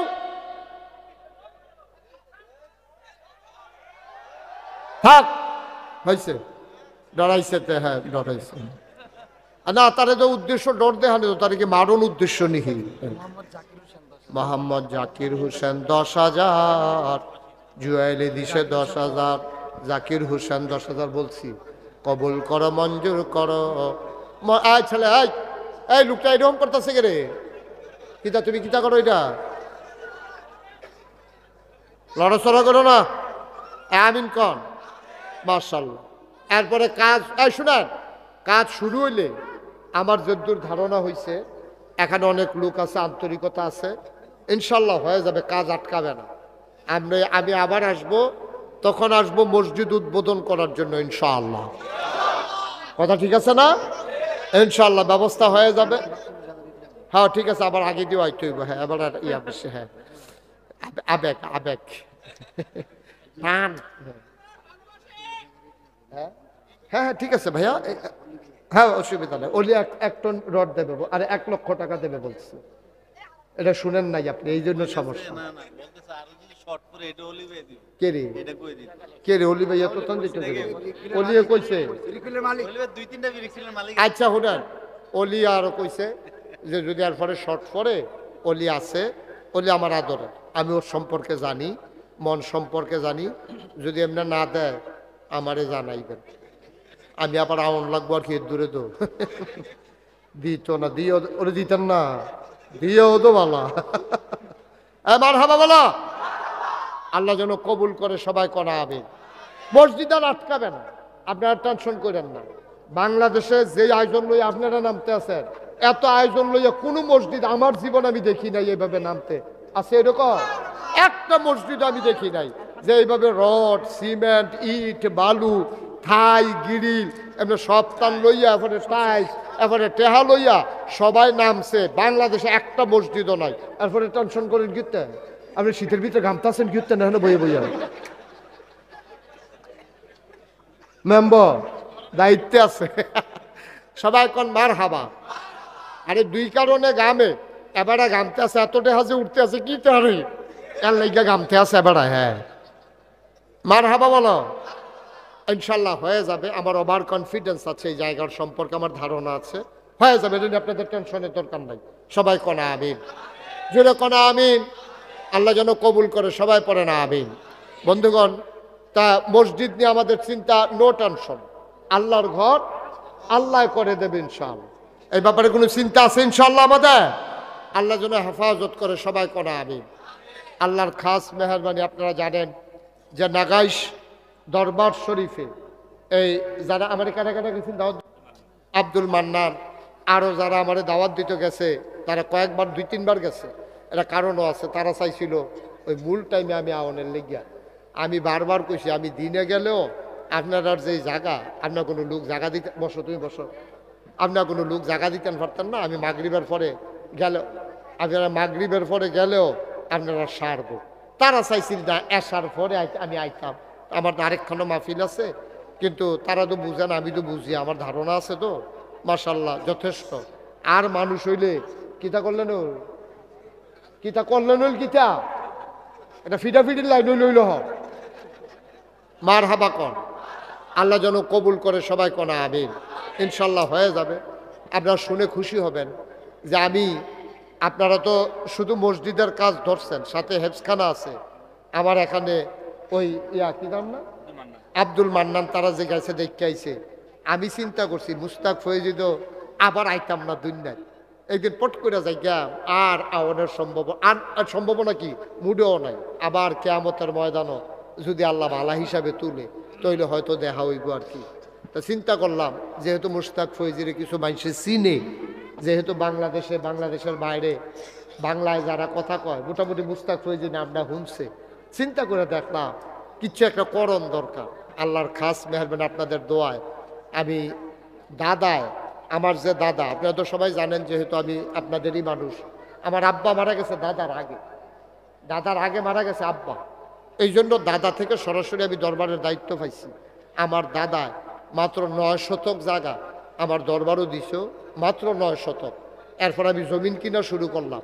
আপনারা এই জামাই কনু কাকু আমার মসজিদের লগে আমার মাদ্রাসার লগে বাড়ি, আপনারা জামাই এই যে ওইখানে আমি যখন ওই আপনাদের ইয়াও গেছে অলিউল্লাহও গেছে, আমরা একসাথে 4টা ডাইল ভাত খাইছিলাম একদিন, অলিউল্লাহ সহ গেছিল। আমরা তখন জমিন কিনা আমি শুরু করলাম দাদার এন্তেকালের পরে। আল্লাহর খাস মেহরবানি এখন নাগাইশ দরবার শরীফ 18 একর জায়গা, 1800 শতক জায়গার উপরে আমার কমপ্লেক্স। মার হাবা বলবেন না? দাদাই দিছিল কয় শতক? আর এটা এখন হইছে কত শতক? 1800 শতক। 1800 শতক। আমার এখানে 10টা প্রতিষ্ঠান, একটা খানকা, একটা দাখিল মাদ্রাসা, একটা নুরানি মাদ্রাসা, একটা হাফিজিয়া মাদ্রাসা, একটা ধাতব্য চিকিৎসালয়, একটা গণপাঠাগার, একটা গবেষণাগার, একটা ছাত্রাবাস, একটা ইয়াতিমখানা, একটা মসজিদ। আমার মসজিদরা আপনার তো জায়গা কম, আপনারা তারপর আমার সাথে পরামর্শ করবেন। মসজিদের ব্যাপারে আমার অভিজ্ঞতা আছে, আপনারা কিন্তু হুট করে কাজ ধরেন না। মসজিদে কেমনে ফাউন্ডেশন দিতে হবে, ইঞ্জিনিয়ারদের কেমনে ড্রয়িং করাইতে হবে, এই ব্যাপারে আমার অভিজ্ঞতা আছে। ড্রয়িং শেষ হলে আমাকে দেখাবেন, না দেখাইয়া কাজে হাত দিবেন না, অনেক ফাঁক ফুকর আছে হেন। আমি তখন আমার চিন্তা করলাম যে বড় কইরা ইনশাল্লাহ দরবারে একটা মসজিদ করা। আমার ইঞ্জিনিয়াররা মিল্লা যে ড্রয়িং করে আনছে আমারে দেখাইছে, পর আমি ডরাইছি। আমি বলে কি তারে কহুজুর মসজিদ, আমি বলি একটু বড় দেখা যায়নি, কহুজুর একটু বড় হয়ে। আমি কীরকম বড়? একসাথে নামাজ পড়তে পারবে 6000 লোক। কয় হাজার? নিচতলায় হাসপাতাল, সবটা মিলে 20,000 স্কোয়ার ফুট জায়গার উপরে আমার নিচতলায় হাসপাতাল, দোতলায় 3তলায় মসজিদ। মসজিদ মাদ্রাসা কতই আছে, কিন্তু সারাটা বাংলাদেশের গ্রাম পর্যায়ে কয়টা হাসপাতাল আছে? আমি চিন্তা করলাম গরিব দুঃখী মানুষগুলা একটু চিকিৎসা পাওয়া দরকার আছে, তাদের অধিকার। এই জন্য আমি নিচতলায় ফ্রি হাসপাতাল করে দিচ্ছি যেন মানুষ চিকিৎসা নিয়ে যাইতে পারে। আপনারা যদি অসুখটা লইয়া নাগাইশ পর্যন্ত যাইতেন পারেন আল্লাহ আল্লাহ কইরা, চিকিৎসা রেডি। মার হাবা করেন না কেন? ইনশাল্লাহ ফ্রি চিকিৎসা, যারা অসহায় গরিব মানুষ থাকবে তাদের ফ্রি চিকিৎসার জন্য নিচতলায় হাসপাতাল, দোতলায় 3তলায় মসজিদ। পয়লা আমারে তারা কইছে, তারা আমি জিগেলাম এটা যে মসজিদ করবি তোরা, এটা করতে কীরকম লাগবো? কই হুজুর 15 কোটি টাকা। কয় কোটি? আমি কই বেড়া 15 কোটি টাকা খেলা কথা, এত টাকা আমি তো জীবনে 1 কোটি টাকা একখানো দেখছি না, তোরা দেখছ? কয় না আমরাও দেখছি না। কই তো 15 কোটি টাকা আন্দাজ করে কাম করুন লাগে না? কই হুজুর ডরাইয়েন না, এই শুরু করেন। তখন আমি একটা নিয়ত করছিলাম, আল্লাহ 33 বছর তো মাহফিল করি বাংলাদেশও, এই বছরে না 34 হয়েছে। 33 বছরের জীবনে কত জায়গাত মাহফিল করলাম, কত জায়গাত গেলাম, কত টেহা আমারে মানুষে দিছে। আল্লাহ তুমি তো আমার সুস্থ রক্ষা করাইছো 33 বছর মাহফিল। 1 বছর মাহফিল করে যত টাকা হাদিয়া পাই, পুরো 1 বছরের হাদিয়া আমার মসজিদ আমি দিয়ে দেবো ইনশাআল্লাহ। আমি 25 লক্ষ টাকা দিয়া তারপরে মসজিদের কাজ শুরু করছি। মার হাবা বলবেন না? কয়লা না কথা না, কয়লা 25 লাখ টাকা দিয়া কাজ শুরু করছি। 1 তলার ছাদ হইছে। ছাদের দিন ইঞ্জিনিয়ারে আমার আলগাত নিয়ে কয় হুজুর ওই যে কইছিলেন যে এই মসজিদের কথা, এটা 15 কোটি কইতাম না, ওই তো না। আমি কি তৈব? ওই 30 কোটি লাগবে। আমি কতক্ষণ ফিট আমারে হালাইয়া মসজিদ করতাম, কইলাম কি হুজুর ডরাইয়েন না, আগাইতে থাকে না, এটা আটকায় না, আসলেও আটকায় না। আজকে পর্যন্ত প্রায় 4 কোটি 80 লক্ষ টাকার মতো আমি আজকে পর্যন্ত খরচ করে ফেলছি। আমি দিছি মাত্র 25 লাখ, আরও 4 কোটি 55 লাখ করতে আইছে। এইটা এই যে মালয়েশিয়া গেছি, ওই যে কইলাম না শাহ আলম ভাই আমারে ঘুরাইয়া ঘুরাইয়া বিভিন্ন জায়গায় নিছে, কত মানুষ কত টাকা দিছে। তারপরে ওমানে গেলাম, সৌদি আরবে গেলাম, বিদেশের এমন কোনো দেশ নাই যেই দেশের তো আমার মসজিদও টাকা আইছে না। মার হাবা কইতেন না? আমি মসজিদ রাত মাহফিল শেষ করে রাইতে যখন যাই, মসজিদটার লোক আমি এত জড়াই গেছি, আমি ছাদের উপরে উঠে কান্দি, আল্লাহ তোমার বন্ধু নবী বলেছেন, মাম বানা লিল্লাহি মসজিদান বানাল্লাহু লাহু বাইতান ফিল জান্নাহ, যে দুনিয়ায় মসজিদ বানাবে তুমি নাকি জান্নাতে তার জন্য ঘর বানাবে। আল্লাহ আমার এই মসজিদের উসিলায় তুমি জান্নাতে ঘর বানাই দিও। আমি কত দোয়া করি, আমি কান্দি, ঘুমাইতে গেলে স্বপ্নে দেখি মসজিদ, খাইতে গেলে চোখের সামনে আমার মসজিদ ভেসে ওঠে। আমি প্রাণ ভরে আপনাদের জন্য দোয়া করি। আপনারা আমার কাছের মানুষ, কত হগিন্নি বেডির টেহা, কত রিক্সাওয়ালার টাকা, কত সিএনজি ড্রাইভারের টাকা, কত মানুষের টাকা যে আমার এই মসজিদে লাগছে, আপনাদের শাহ আলমের টাকা, আপনাদের এই অলিউল্লাহর টাকা, অনেকের টাকা ইতিমধ্যে ঢুকে গেছে। আপনারাও বিভিন্ন জায়গায় এই মসজিদে শরিক হয়েছেন। আবার এটা একটা বিরাট প্রকল্প। আল্লাহ আপনাদের মসজিদের একটা লাইন করে দিলাম, কাজ ধরবেন, আবার আটকাই গেলে মুস্তাক ফয়েজিরও খবর দিবেন, মেহনা ইনশাআল্লাহ হুসেনপুরের মসজিদ আটকাবে না ইনশাআল্লাহ। সবাই কনা আমিন। আমার এই নাগাইশের মসজিদটা যেহেতু একটা বড় প্রকল্প, 30 কোটি টাকা বাজেট। আপনারা এখানে যারা আছেন, আপনাদের কাছে আমার আবদার, দোয়া করবেন আমার এই মসজিদটার জন্য, আল্লাহ যেন আমার মসজিদটা কবুল করে। সবাই কনা আমিন।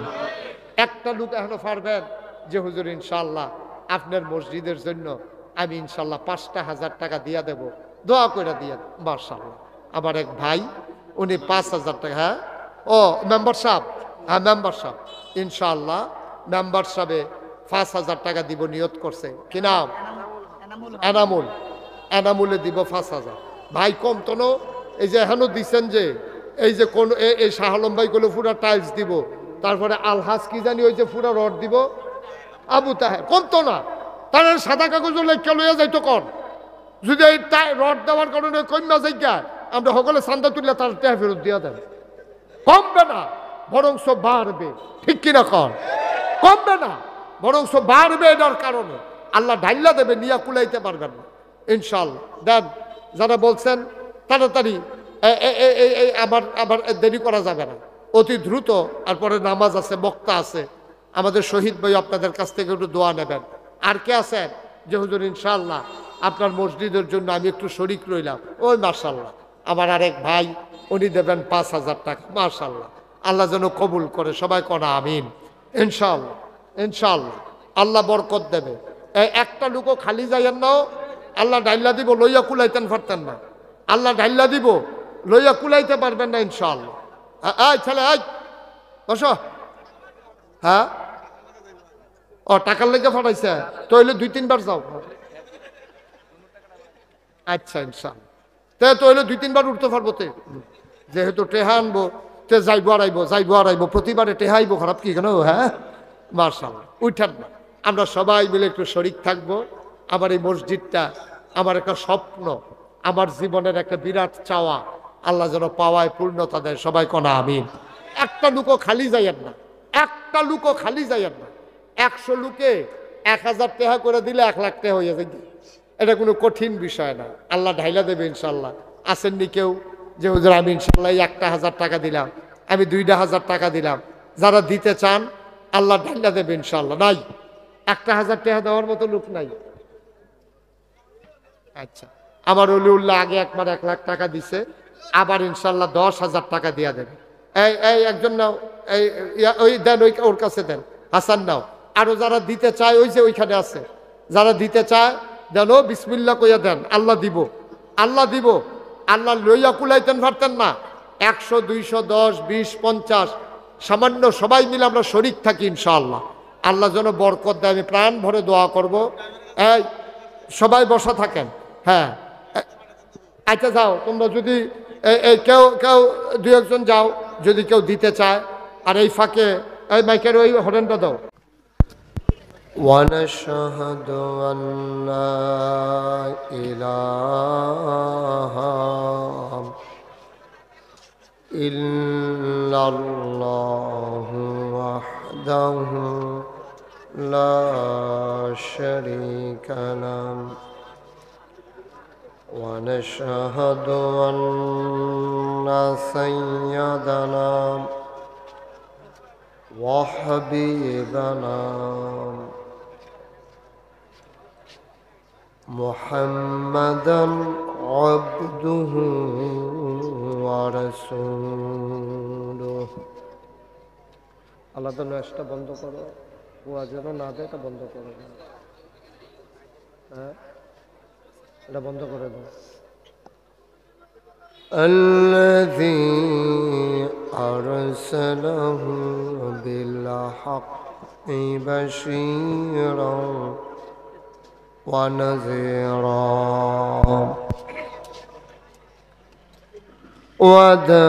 وداعيا إلى الله بإذنه وسراجا منيرا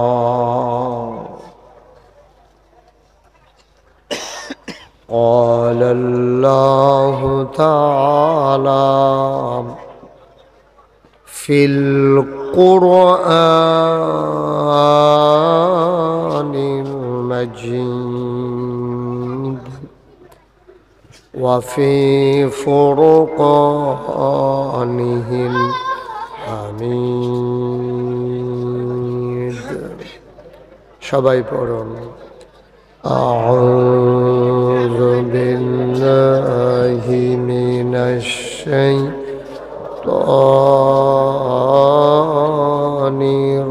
الرجيم بسم الله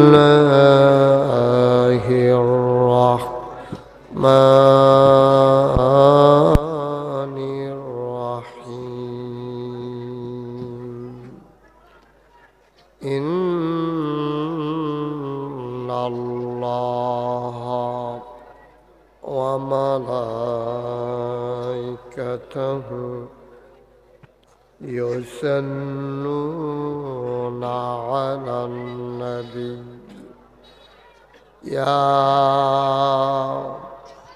أيها الذين آمنوا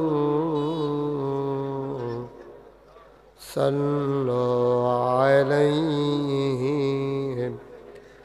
وسلموا تسليما اللهم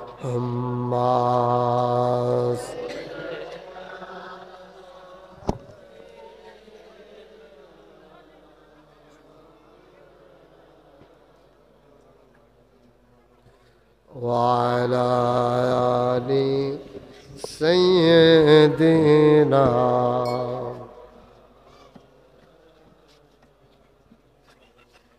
জোরে সুরে মহব্বতের সাথে গলা ছেড়ে দিয়ে পড়ুন আল্লাহুম্মা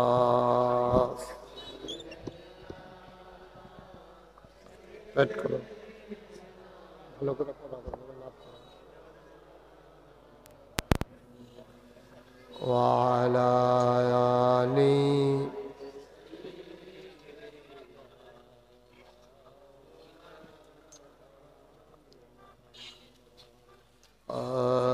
आशिक हुइया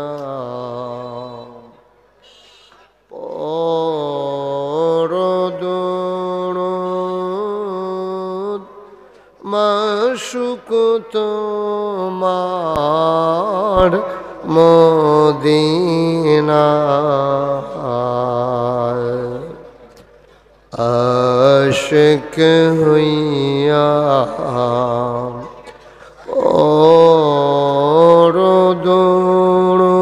পরদরুদ মাশুক তোমার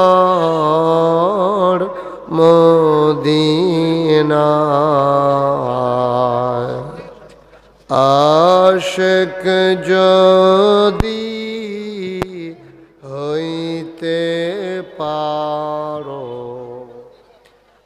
আশিক যদি হইতে পারো যাইবা সোনার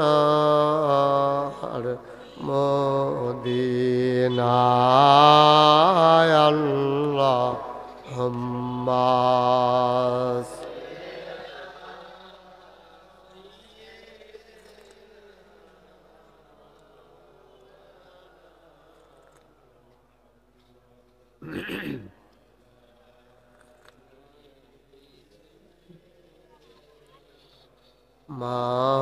মাওলানা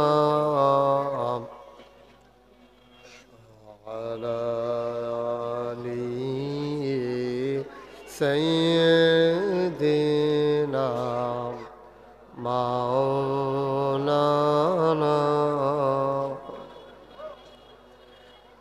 লা ইলাহা ইল্লাল্লাহ লা ইলাহা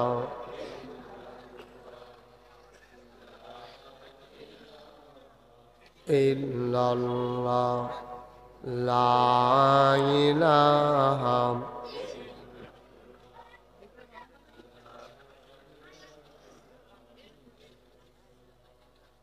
লা ইলাহা লা ইলাহা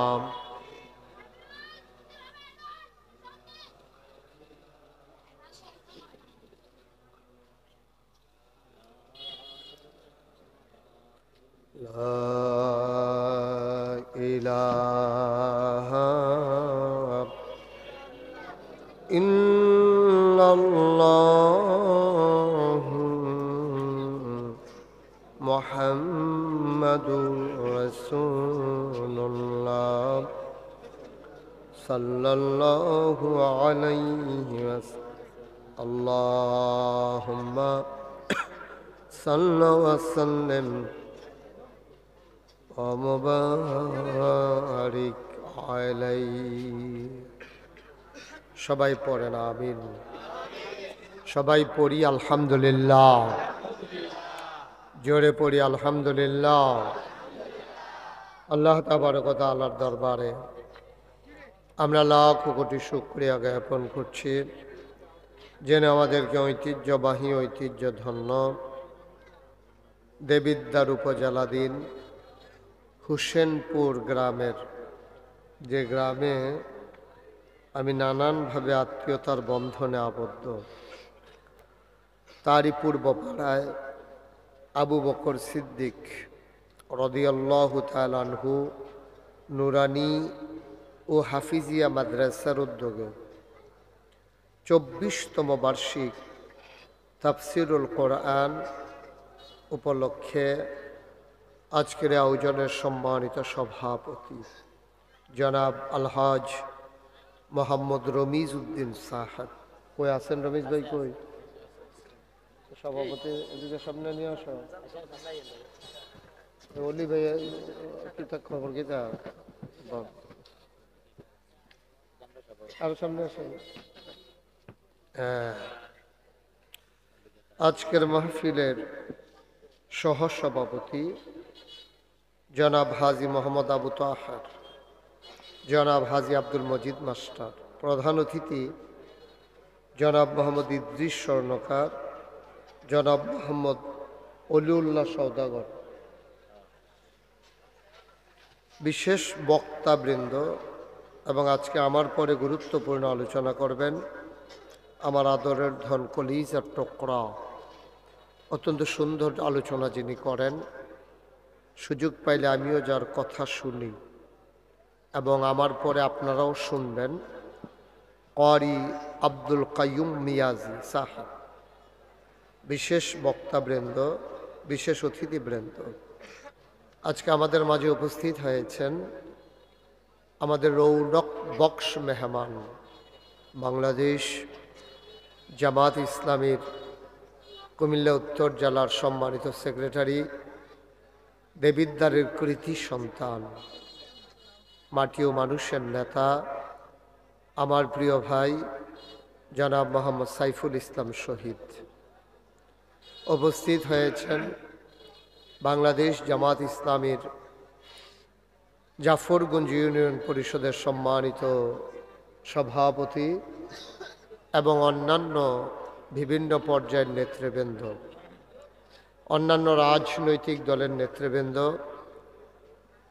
সোশ্যাল মিডিয়ার কর্মীবৃন্দ, উপস্থিত এই এলাকার বিভিন্ন মসজিদের ইমাম সাহেবান, ওলামাই কেরাম, মুরব্বিয়ানে আজম, কলরব এবং দামামা শিল্পী গোষ্ঠীর আমার আদরের সদস্যবৃন্দ, প্রিয় পরিচালক, উপস্থিত এই এলাকার দিনদার আশিকিন মুহিব্বিন, পর্দার আড়ালের মা ও বোনেরা, সবার প্রতি আমার আবারও আন্তরিক সশ্রদ্ধ সালাম।